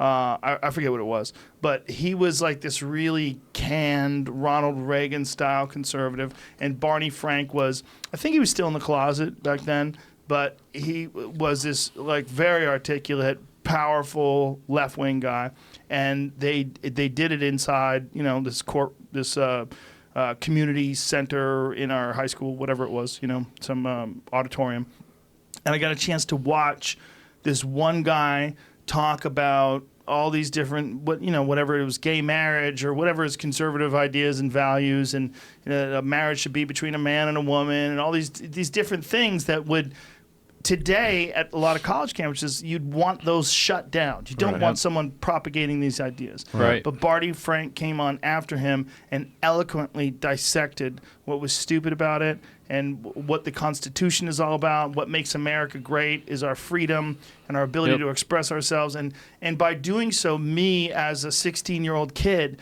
in the audience got to see ideas dissected and ideas debated, and see two people from polar opposite perspectives just battle it out and let the best idea win. And I'm sure there was probably some people that were in that audience that came out of it with a different perspective.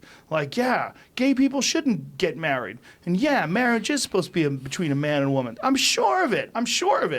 But and that's what happens in a democracy. yes, Yeah, that's, you're talking about the very foundation of liberal society. You're talking about John Stuart Mill here. I mean, you're talking about John Adams. You're talking about the foundation of a liberal society here. And that's what the scholarship that we looked at runs directly counter to this. Remember, the idea is that if people are putting out language, the idea that some people are going to come away with a heteronormative idea or a homophobic idea, that's already a catastrophe. yes. So we can't allow it. We got to pull the speaker wires like a Demore event. We can't let that go on. Yeah, that's my point. Is like, what happened where, these kind of interactions between contrary ideas is so it's so dangerous that one or two people could possibly be shifted.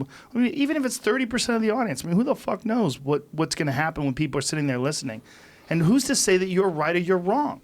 The way to challenge ideas is not pulling the plug on the speakers. Right. It's better ideas. If you fundamentally subscribe to the idea that heteronormativity, let's use it as the example, if heteronormativity is the power structure that's holding down gay people and preventing them from having equal opportunities, if you fundamentally believe that, anybody else getting convinced, anybody being reinforced into the idea of heteronormativity isn't just a few, like 70% changed their mind and 30% stuck with it.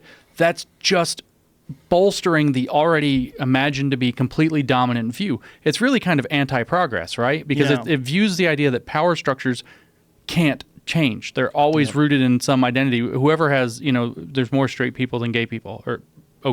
So therefore, straight people always have power. Therefore, anything that reinforces heteronormativity is going to be a catastrophe that reinforces the next thing you know, people are going to be beating gays in the snow or something like that. It's also the complete infantilization of young adults, because That's it. You're telling me these young adults aren't smart enough to differentiate between good ideas and bad ideas. Well, if they're learning all this grievance studies stuff, like I just said, their critical thinking is getting hobbled. But here's my point. If you are a person who's a young, progressive, well-read person who's got some rock solid ideas about people being able to live their lives without discrimination and all the things that I'm sure we all agree on, and you sat and listened to some right-wing, alt-right asshole spewing hate, is it going to change you? Is it going to affect you? Of course it's not. No. So who is it going to affect? Like, who are these ideas going to reach? Why do we assume that people are so much more easily influenced than we are? What is that about? This isn't this infantilization of young adults. It is. It's That's bubble what it wrap on is. kids. It's Yeah. it's nerfing the world. And- Sharp Yep. corners got to put a fucking cushion Exactly. over it. And Lukanov and Haidt just published a book, The Coddling of the American Mind. Yeah.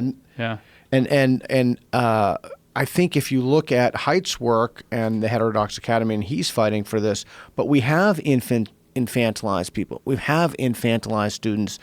And I hope that the tide is changing. I don't know. One of the things we wanted to do with this project is give people the opportunity to speak out and say, they don't speak for me. I want to hear what someone has to say about immigration. The other side, quote unquote. Sure. I want to hear I want to hear the best arguments, because then I want to engage them myself. And I also think that we should have people of all. I think it's a problem that people who go into teaching. I can't remember where the study I read. The overwhelming percentage of people, college educators, are on the left. I'm on the left. I think that's a problem. I think that they need diverse voices.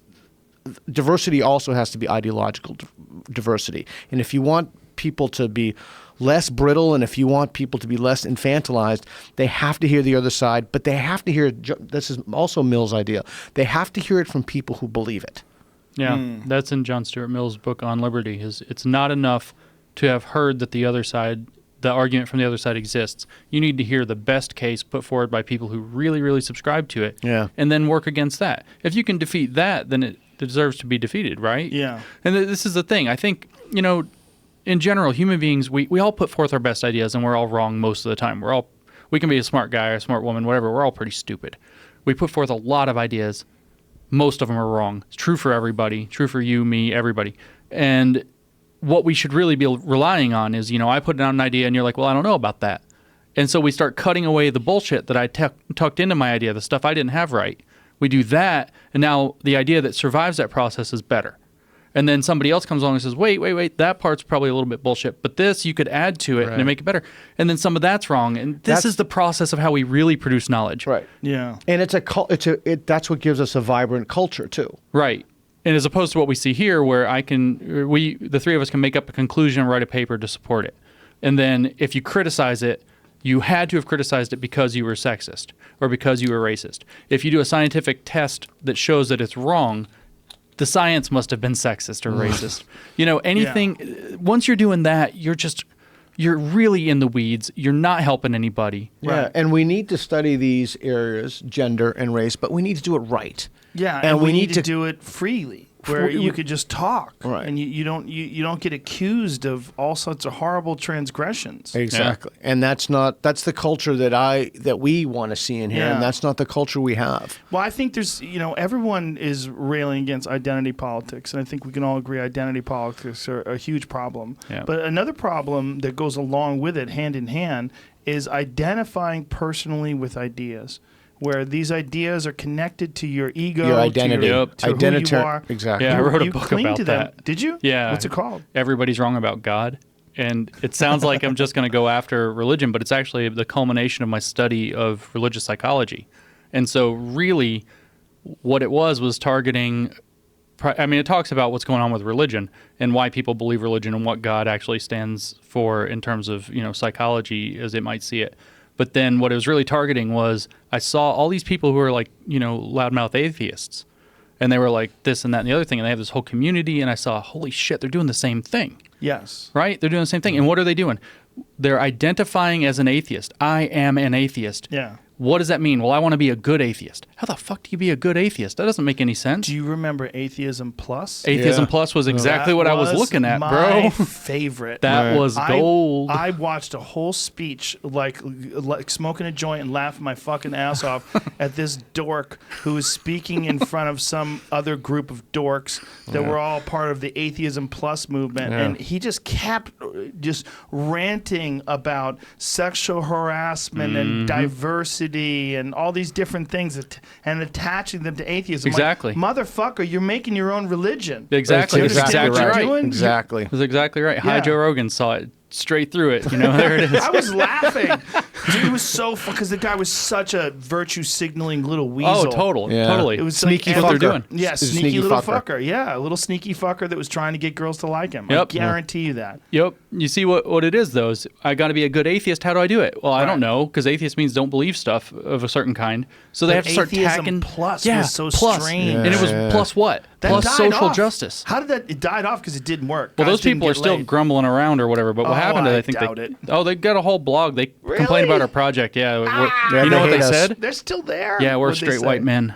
Oh, well, you're straight white men. We're therefore we have bad motivations. Motivations, that's we get all the time. Yeah, because we're straight white men. Because bad white men, straight white men, are basically like a little arrow running around looking for vaginas, and anything you say is basically just a little sneaky way for you to get inside of a vagina, and all of this little stuff. You just try making your way through society. It's a little ironic when you put it that way. That's what it is, right? But the truth is, though, that if they think that I mean, this is the article of faith here, is that privilege exists and always preserves itself. So we're straight white men. We criticized what's supposed to be, but isn't, social justice work. It's bad social justice work, capital social justice. It's screwed up. So we criticize that. Therefore, why? We must be, because we're white men, Right, trying to because it's our preserve motivations our status. Of course. Yep. You guys are a problem. And that was the depth of their analysis, given that they're, like some of them are professors and stuff. That's the best they could come up with. And wouldn't it have been better to say, you know what, there's a problem here. Yeah. And we want to study this stuff, and we need to clean house. And thank you, guys. We appreciate it. But you would have to step so far out of your belief system and be so objective and so self-aware that you're realizing you're in some sort of a preposterous group. And very few people are willing to admit that most of their life's work has been nonsense. Yeah, especially when you get rewarded for that, you get promoted for that, you get accolades from that. You carry status and privilege. Look, I mean, when people join some fucking wacky cult, like, they don't join it saying, this is bullshit, but it'll be fun. They believe it. Right. They buy into it. Yeah. Right. And this is no different. It's like what we're talking about ideologies, how people, they lock into these predetermined patterns of thinking and behavior. And this is what's happening here. Yep. And it's very much like a cult. It's very much like any other groupthink sort of environment. It's like Scientology grew up in the university. Yes. So everything they put out about thetans and volcanoes or whatever they've got, all of a sudden, that's not like just crazy, L. Ron Hubbard, was it Dianetics or whatever. That's gold standard knowledge, academic press, Oxford, Yeah, that's how you get a degree. Yeah, and then you get to teach it. And as somebody wrote an article criticizing us yesterday, and they're like, oh, they don't understand. They think we just talk to each other in a bubble. We talk to policymakers. We talk to media. And it's like, no shit. That's why we did this. You do talk to other people. You are running into, HR departments. You're telling them how to do their diversity officers. They're institutionalizing. They're institutional, doing. and to talk to policymakers. I get emails. I don't know if you saw a year before all this, we did this really, bad attempt at it called conceptual penis as a social construct. So we said that penises are a social construct and they cause climate change. And this got a little bit of attention. I've been getting emails ever since then from some member of EU Parliament, and they're like, we have another gender initiative that we're going to try to basically foist upon, EU, and then it's going to dictate how Europe now works with Africa going forward about climate. And so because I wrote this conceptual penis and climate change thing, and it's all based on, making fun of gender studies, it was at the time anyway, they were like, you're an expert. So now the EU's calling me, what do we do about this gender initiative? But that's real, right? The EU Parliament's not like nothing. It's not like a meeting of some dorks at a conference. That's real. They're coming up with policy to dictate how they want to interact with Africa for the next, 20, 30 years. That's real. And these people are emailing me saying this scholarship that you guys are criticizing is really, it's on the agenda of the EU Parliament. So help. All right. Well, it seems like what we have here is sort of a wave of ideas, right? It goes in and it goes out, and it's going back and forth, and you need this sort of balancing act. And I agree. Things need to go so haywire that people step in and go, well, I'm pulling my fucking kids out of Evergreen State. Yep. This is crazy. And that's a great example of a place that went too far. Yep. Yeah, and what we don't want to have happen is we don't want people to pull their kids out of the universities because there are some... Not the university, but these departments, don't major in it. Exactly. Don't major in it. But it's... Which department specifically? Gender studies, critical race studies, cultural studies, queer theory, fat studies if it happens to have one. I read a biography of a guy who teaches critical whiteness. Oh, yeah, critical whiteness is a thing. That actually, there was a journal, and then it got so out there that it got criticized out of existence. But it's a big thing. There's some big paper I was reading just before we went public with all this, and I got asked about it. Luckily, I read it because we did the Mein Kampf. Of course, Israel's like, you got Mein Kampf published. Oh my God, we need to talk to you. Israel, TV. I was on Israeli TV. What the hell? And so all these Israeli journalists are calling me, talking to me about it, and over the Mein Kampf, and I read this one paper. They're like, well, do you think that Jewish studies is like this? And I found this paper just before this all came out that was Jewish studies criticizing critical whiteness studies, because there's this whole thing about how the critical whiteness people accuse the Jews of being white, and then there's all this, where does the oppression lie? Because, the Jews have had it pretty rough over, the last 2,000 years or thereabouts. But then you got the critical whiteness people being like, no, they're white. It's a white privilege, blah, blah, blah. And then the Jewish studies people are like, hold up, don't put us up here and say that we're all white supremacists. We were gassed by the white supremacists. Chill out. Yeah. So there's this huge critical studies fight between the Jewish studies people and the critical whiteness people over whether Jews count as white people or not and have white supremacy built in. And they asked me about this, the Israeli journalist did, and I was like, well, I have to sympathize with what their argument is, but they're still using the same broken methods, and so you still want to see better methods, right? I think the Jewish people have a point. We've been pretty heavily oppressed for 2,000 years. You start with the Romans decimating them, and then the diaspora, and then the Holocaust, and it's just not good. So I think they have a point that, don't just say, oh, we have crazy white privilege and are therefore white supremacists. But if you want to do that, maybe this methodology of complaining about it's not the best way to go. It's complicated stuff, but at least they're against the critical whiteness stuff. This critical whiteness thing you were saying is they have a journal? They did. The Journal of Whiteness Studies or something like that, or critical whiteness. It lasted for about 3 years, and I don't know exactly why it fell apart, but it fell apart because I was really upset because I wanted to send a paper to it, and it doesn't exist anymore. What were you going to send a paper on? The rewrite of Mein Kampf, where the lesbian woman excoriates her own whiteness. I was going to send it to that journal, and then it doesn't exist anymore, so I had to send it to a critical race journal, who then said, it's a good idea, but you're positioning yourself as a good white, and that's a problem. All so these we can't papers, by the way, they're all online. We were completely transparent and honest with everybody. There's a Google Drive. A Google Drive with every paper, and all the peer review comments, everything, the Mike Nana's videos, everything is up there. Yeah. It's totally free for everybody. Yeah, we get accused of being grifters. We don't have... How are we grifting? It's in a Google Drive that anybody can just go download all of it.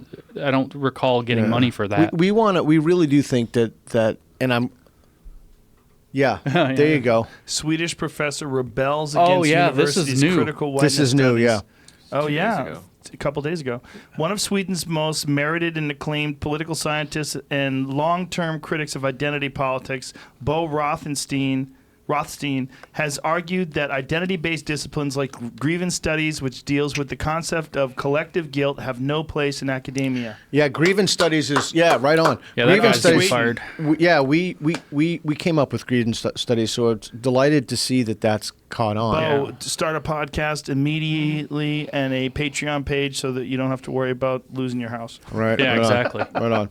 I mean, I don't know how it is in Sweden. Yeah, I don't either, but that guy's probably screwed. Whatever the fuck they did with Jordan Peterson, they created a goddamn monster. Oh, yeah. You guys fucked up. Whoops. You guys created a multi-millionaire who's worldwide famous and is a huge bestseller. He was just talking to Swedish politicians on TV the other day, so watch out. They fucked up with him. Boy, boy, did they fuck up. And Dave was just texting me, a friend Ruben was just texting me pictures that are all full. It's crazy. And the energy in that place is crazy. He's selling out 5,000 seat theaters. He's a rock star. He's a fucking rock star. He's an intellectual rock star. It's hilarious. Good for him. Yeah. I mean, look, a lot of other guys are doing it too. Sam Harris is doing that now as well. Yeah. They're doing these gigantic, huge speeches. It's like, good for him. Fine. Well, absolutely good for him. But what I'm excited about is how many people are interested in the debate of ideas, and that this is not happening on the college campuses. But that's right. A lot of these people that have graduated from college, or in the working world, they're very fascinated by this. It's real. It's what you were saying. It's been suppressed for long enough. Now, Jordan Peterson, what was his thing? He's like, you're not going to tell me the words I can use, right? No, when there's 78 different words for genders, I can safely say you're fucking crazy. Yeah, it's like this desperation to try to find a unique identity that you can consider to be super special or whatever. It's totally... But and you want to see even crazier is you go on these blogs, and I think they're mostly on Tumblr or something. It violates my rule, never use Tumblr, where they talk about the different sexuality identities. Like different kinds of, I'm interested in this kind of person, but not this kind of person under these circumstances, but not under those. That has like some, 18-syllable academic word for it now. And there's people whose I don't think they're academics. I think they're activists and geeks on Tumblr, but they come up with these crazy descriptions. There's like hundreds of sexual orientations. Yeah, it's just people wanting to be different. I think they want to be special, and they're not good at anything. That's, I think, so. That was the other part of, I guess, one of the things that Jim said when I said I was more cynical. I think that in general, the critics tend to be angry, and I'm not saying that their anger is legitimate or illegitimate, but they tend to be angry. They seem to be almost universally underaccomplished. Yes. So they're upset at you because you have whatever, a big show or a lot of followers. Whatever they're upset about, big platform or audience.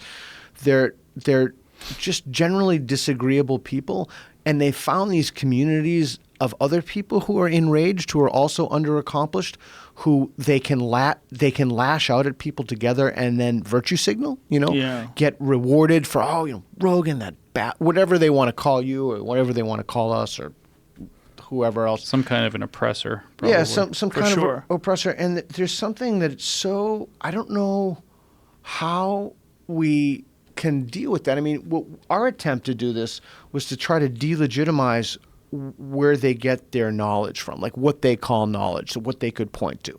We tried to say it's not knowledge and delegitimize it. But we really do need to get back to some kind of productive discussion, productive politics, where the far right disown their lunatics and we disown our lunatics, and we get back to work about whatever, the oceans, plastic, whatever it is that we're talking about, because right now the discourse is corrupted. We're not doing what we need to do in the academies. These people are continuing to pump out this nonsense that's totally untethered to reality. It's a huge problem. I'm sick of it. You're sick of it. We're all sick of it. We're all sick of it. We're sick of it. I'm sick of it. I've had it. I've had it with these folks. It just doesn't seem like it's sustainable. I don't think it is. It seems like some weird thing that's going to run out of energy. It's eating itself. Yeah. It constantly eats itself. Like we did the thing about the people of color and the black indigenous people of color. They fragmented. You see when you get into the critical race literature that it's like, okay, so you're brown or you're black, but you have slightly lighter skin, slightly darker skin, slightly darker than that, really dark. Mm-hmm. They have different levels of privilege, and it's just cutting things apart. The idea, though, that this is going to create some kind of a coalition that can then defeat the plurality or something like that is ridiculous. It's exactly the opposite. So what do you see? You see this stuff starting to blow up. You see the Democrats bleed seats. They've lost like 1,000 legislative seats across the U.S. since Obama got elected in 2008. How are you going to get your agenda if you don't have any legislators, if you don't have anybody elected? And so then what happens? 2016. I can't say that the reason that Trump got elected, because there's lots of reasons, had something to do. No, I will say it had something to do with this, because every conservative person I know that's not just a reactionary is like, and I live in the Southeast, man. I know some conservatives. Most of my friends are conservatives because I don't have a choice. If I want to have friends, they're going to be conservatives. It's who lives there. So I talk to them, and they're like, "Oh yeah, they're tearing down this kind of statue. Oh yeah, and it's not like they're tearing down Confederate statues. They're tearing down Thomas Jefferson. It's like they're George Washington. George Washington. Halloween's a problem. Then Whoa, I didn't know. You didn't know Halloween's a problem? What No. are you going as for Halloween? I'm a shark. You're a shark? My kids are mermaids. Am I problematic? Oh, God. If they're mermaids and you're a shark, you are definitely taking like a dominant power position. That's power. They pick my outfit. I don't pick my outfit. I have kids. Oh. They tell me what I am. Is that an issue? I don't know. I'll try to figure out a paper for that. I think what's wrong with Halloween? Halloween? Yes. Oh, God. Cultural appropriation. Shaun White apologizes for Tropic Thunder Simple Jack costume. Oh, no. He dressed up as a black person. No, Simple Jack is the mentally handicapped person. Oh, yeah. Okay. That's right. I don't know. Robert Downey Jr. might be the last guy ever to wear blackface. Yeah, that's true. And pull it off. When are they going to pull that show? When are they going to pull Tropic Thunder as problematic? I don't even know the show. There's probably you a never paper. saw Tropic Thunder? Never. God damn, it's a funny movie. Yeah. It's wonderful. You'll love it. And it's special. Entirely politically incorrect. Yeah, it's as politically writing it down. Tropic Thunder is a fucking great movie. It is a gem. It's a great movie. See, it's now we're going to be really racist and ableist for saying that it's funny. Oh, yeah, for sure. We got real issues. We do have What's wrong issues. with Halloween again? Halloween is, well, mostly there's a lot of cultural appropriation going on. So somebody might dress up like put on a sombrero and a poncho. That's an issue. Yeah, and then especially on Tuesday if we have tacos today. You know. You can't be a Native American. You can't be a Native American. There's that big stink just now about the Victoria's Secret fashion show where they had like their indigenous, colors and the feathers they were wearing and walking around half naked. You can't do that. So it's the idea mostly that people are going to take costumes that are insensitive to other people. Cultural appropriation. Cultural appropriation. So it's not possible. Can you still dress up as Bruce Lee? Oh, man, I don't know. I don't know. Maybe at Because Harvard. he's Asian? For a while. At Harvard, maybe, because he's Asian and it gets complicated there. But no, this all blew up at Yale a few years ago. I thought for sure. Yes. Yeah. Nick Christophilus. Yeah. How do you say his last name? Christakis, I think. Christakis. Yeah, something. Yeah, so it he's blew up coming on on him. soon. Yeah, Yeah. he's Oh, cool. he's a good guy. Yeah. That was hilarious. Those kids screaming at him. Screaming this is supposed at to be him. a safe place. Yep. Yep. It was just his Yale. wife put out an email saying maybe it's okay to be politically incorrect on Halloween. And It was they're just costumes. choose your costume how you're going to choose it. We're all adults. It's probably bad to be deliberately offensive, and yet it's also bad to overreact to incidental stuff. Oh yeah, it's all this stuff. Like little girls, if they're white, can't dress up as Mulan and Oh, that's right. Pocahontas I forgot or about that. Pocahontas Mulan is a new one. Yeah. Pocahontas problem. But I think Bruce Lee is still on the menu. I don't think anybody's gotten in trouble for being Bruce Lee. You could wear like the tracksuit. Like, I get the tracksuit. Uma Thurman did in Oh, Kill yeah, Bill. that's a right. big footprint across my chest, right? Footprint. Yeah, where Kareem from Abdul-Jabbar kicked him. Right. But a lot of people go with the cuts. Oh yeah, Yeah. I don't have enough abs for that. That's going to be a bad costume. What is this? Yeah, you could buy a Bruce Lee costume. Look at for that. now.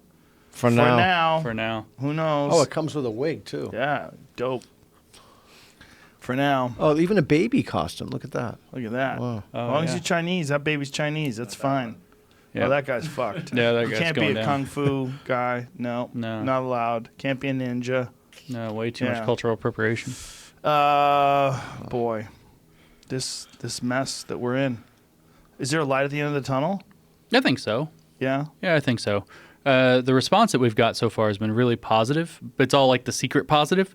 So the feeling I get is In that academia. well, from academics, yeah, the general public has been way more positive than that. Yeah. Super positive. Yeah. Super positive. So super supportive. So the wind is changing, right? Right. If we're getting that much, we got no real blowback. We got lots of positivity from the public. Even academics are reaching out. They're like secret positive. With them, it's like one more thing, right? We need a critical mass because what they are is they're all lined up. They know the first one to step out of line and challenge the stuff's getting shot. It's like the communist situation. After communism fell, nobody really believed it anymore, but they had to go along with the party or they're going to get shot. But if a whole bunch of people come forward at once, they can't shoot everybody. So it feels like we're in that powder keg situation now, right? Where all it's going to take is we hoped it was going to be this. You know, our thing was going to be the trigger that let 30% of academics come forward and say, it's bullshit. And if enough people start saying it, other people start feeling safe to say it. And we wish more people feel safe. We took a risk. It's been fine for us. We'll see what happens to Pete. But if more people will take that risk and start speaking out, then there's change coming. Now you were a mathematician. Yeah. And that's your background. And in academia, that would appear at least to be something that is beyond all this stuff because it's just dealing with numbers. Yeah, math itself mostly has not been touched by this, but there's this whole branch in there that's called the studies of science and technology. And mostly what they go after is, the sciences or whatever, especially they go after biology and psychology. And they feel like they've got a lot of inroads into that. We wrote the astronomy paper to try to push that all the way to a hard science. We said that astronomy is sexist and can only be fixed by putting in queer horoscopes. They thought that was a good project. They keep asking him to rewrite it. Yeah, they keep asking me to submit that. I got an email yesterday asking for that one again. Yeah. So even though we've come public. So with math, mostly where you see this stuff hitting, though, they don't. I mean, some people are saying that math has inherently got sexism or racism because I guess apparently women and minorities are going to be naturally bad at numbers is what they're assuming. I don't know what they're assuming. That's ludicrous.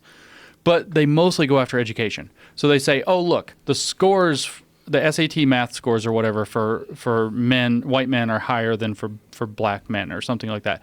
Why could that be? Well, maybe there are a lot of factors that go into that, but they don't give a shit about a lot of factors. It's racism. So therefore, math education must be racist. Therefore, we need social justice initiatives in math education. Right.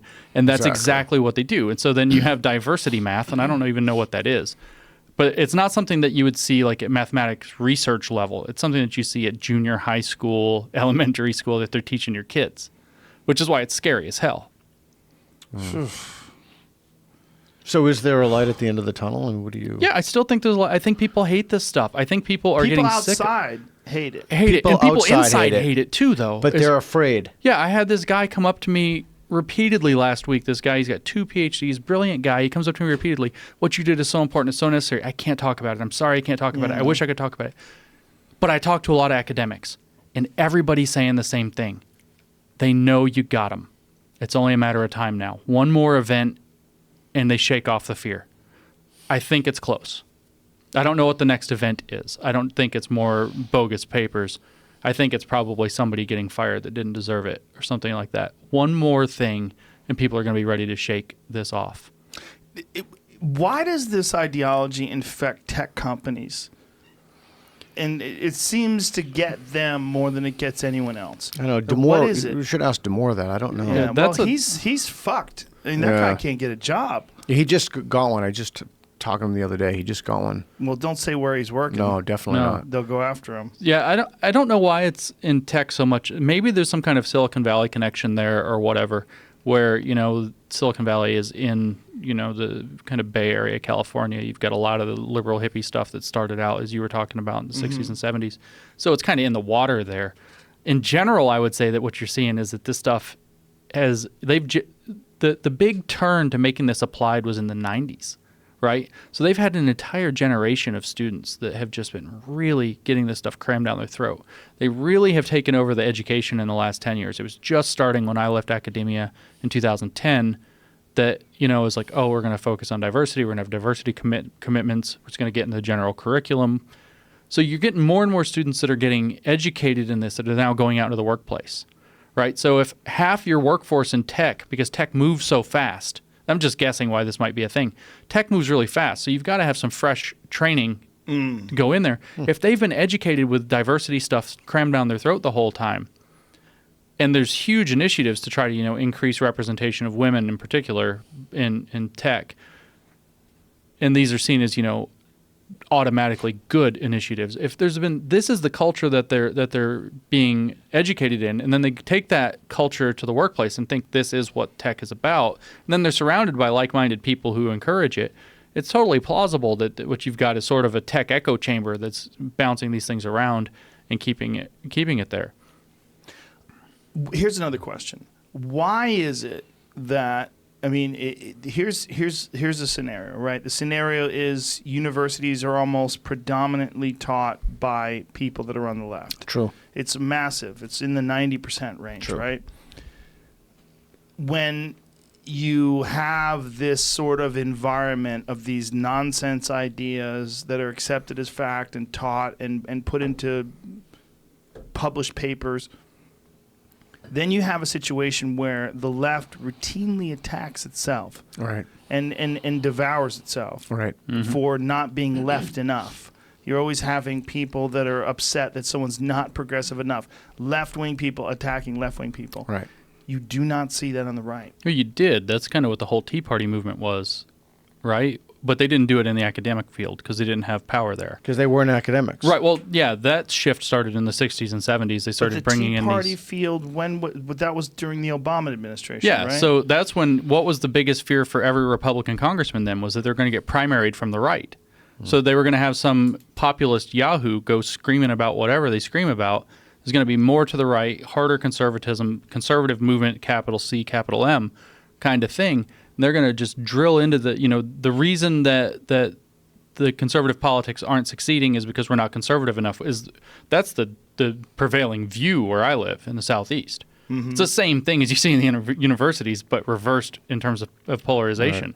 Right. But isn't that just an excuse for the lack of success? It is. It's. But with the people on it's the an excuse combined with a commitment to the ideology, whether it's conservative movement ideology, whether it's social justice scholarship, whatever it happens to be. Right, but you see far more of these left-on-left attacks than you do right-on-right attacks. You do right now, yeah, certainly. Except, of course, for election time. Sure. When people are trying to, beat their opponents. Sure. It seems to me that they're somehow or another related. I mean, I would like to look at how many people on the left will attack others for not being progressive enough, not being left enough. So I think it's a panic, right? You see, this is the kind of Yeah. behavior you see in a panic, a moral panic, for example. And so Helen and I, the third person who worked on the project with us, Helen and I wrote an essay about a year and a half ago and talking about how the extremism on both sides is really the problem, and most people reject it and should fight it. Most of us are sensible people in the middle who hate this. In fact, data just came out showing that it's 80% of the population hate the fringes, both sides. Yeah. So, and only 8% are on the left and 12% are on the right of the fringe, however that works out. And so we wrote this thing and we said that what's going on actually, we called it existential polarization. So you have this idea that everything's an existential crisis. So the far right, we'll start with them, sees that if the Democrats get power, it's open borders, the terrorists are coming in, our entire way of life is going to be destroyed. Catastrophe. Oh no, Judith Butler is going to be 95 genders. Quick, stop the Democrats no matter what. And then you have the left, oh my God, if they get power, then everything's going to be racist. We're going to be beating gays in the snow. It's going to just be the worst thing in the whole world. That's actually kind of a joke, but it's for real though, that they think that the world is going to fall apart if the other side gets power. Yeah. And so when you have that kind of a situation, you have a panic and you see the slightest bit of advantage happening on the other side is just something to completely freak out about. And then what do? You say, the only possible recipe to balance the scale is to turn further our way. If we go toward the middle, that puts the balance. Say if the right goes really far right and we on the left move toward the middle, now the whole balance has moved right. So the only way to keep the balance close to the middle is if they go right, we go left. Right. Right? So then that's going to keep the balance. But what that actually does is this is going to get nerdy. Hang on. That actually puts all of the weight on the outsides. And you think about a spinning thing, right? It's got centrifugal forces happening. What's that trying to do? It's going to rip the spinning thing apart. Well, if you have all the weight crammed in the middle, like a wheel, it doesn't come apart, right? Now imagine if you had like 2 billiard balls and you have like this big long stick and there's 2 holes for the billiard balls. They don't go in it like locked in. They're just sitting there. And you spin that. What's going to happen? They're going to fly right off, right? So if you have all the weight on the outside and you start spinning a thing, so that's like the political conversations, the dynamic, it's going to rip the thing apart the more weight gets to the outside. So one side going to the fringe doesn't mean the other side should go to the fringe. That's how you tear a nation apart. That actually makes a lot of sense if you can conceptualize it like an object. There's really a damn good YouTube video floating around out there where somebody takes a jet of water and spins a skateboard wheel until the centrifugal force gets so high from it spinning so fast it rips it apart. It's worth looking up. I don't know what the hell you'd search to find it, but it's a powerful visual, and you can see it. As stuff moves to the outside, the centrifugal force goes up and up and up until finally the structural integrity of the thing that's spinning can't hold itself together anymore and it rips apart. Well, listen, gentlemen, and shout out to your friend. What is her name again? Mike Nina. Oh, Helen Pluckrose. Helen. Oh, Helen Pluckrose. Pluckrose across the pond. Thank you guys for doing this. We really appreciate it. Thanks for being here. Yeah, man. And We appreciate your support because we need support. We can't do this without support. So thanks for having us. My pleasure. Thanks for doing it. Where can people see these things? Where can they read them? The best place to go is going to be to go to our filmmaker's YouTube page, Mike Nana on the YouTube. That just N-A-N-A? N-A-Y-N-A. N-A-Y-N-A. Yeah, so on his YouTube page is some videos. He's kind of playing with the footage that he's collecting for the documentary. On top of that, though, if you go to the video we originally released, which is on the page, you can find it easily. There's the link to the Google Drive. There's a link to all of the documents we put out. To link our to our aerial Twitter. piece, we explained what every paper does, why we wrote it, what we were trying to show with writing the papers, what the problem is that we need to address, and what we think that this shows and what we can do. Yeah, it's all accessible through his YouTube channel. We're kind of making that the central hub. And so people can go there and explore and watch some more videos of us. And well, thanks for being here. This was a lot of fun. I appreciate it. Again, I really appreciate what you guys are doing. Thanks, you, man. Thank you. Bye, everybody. Thank you again.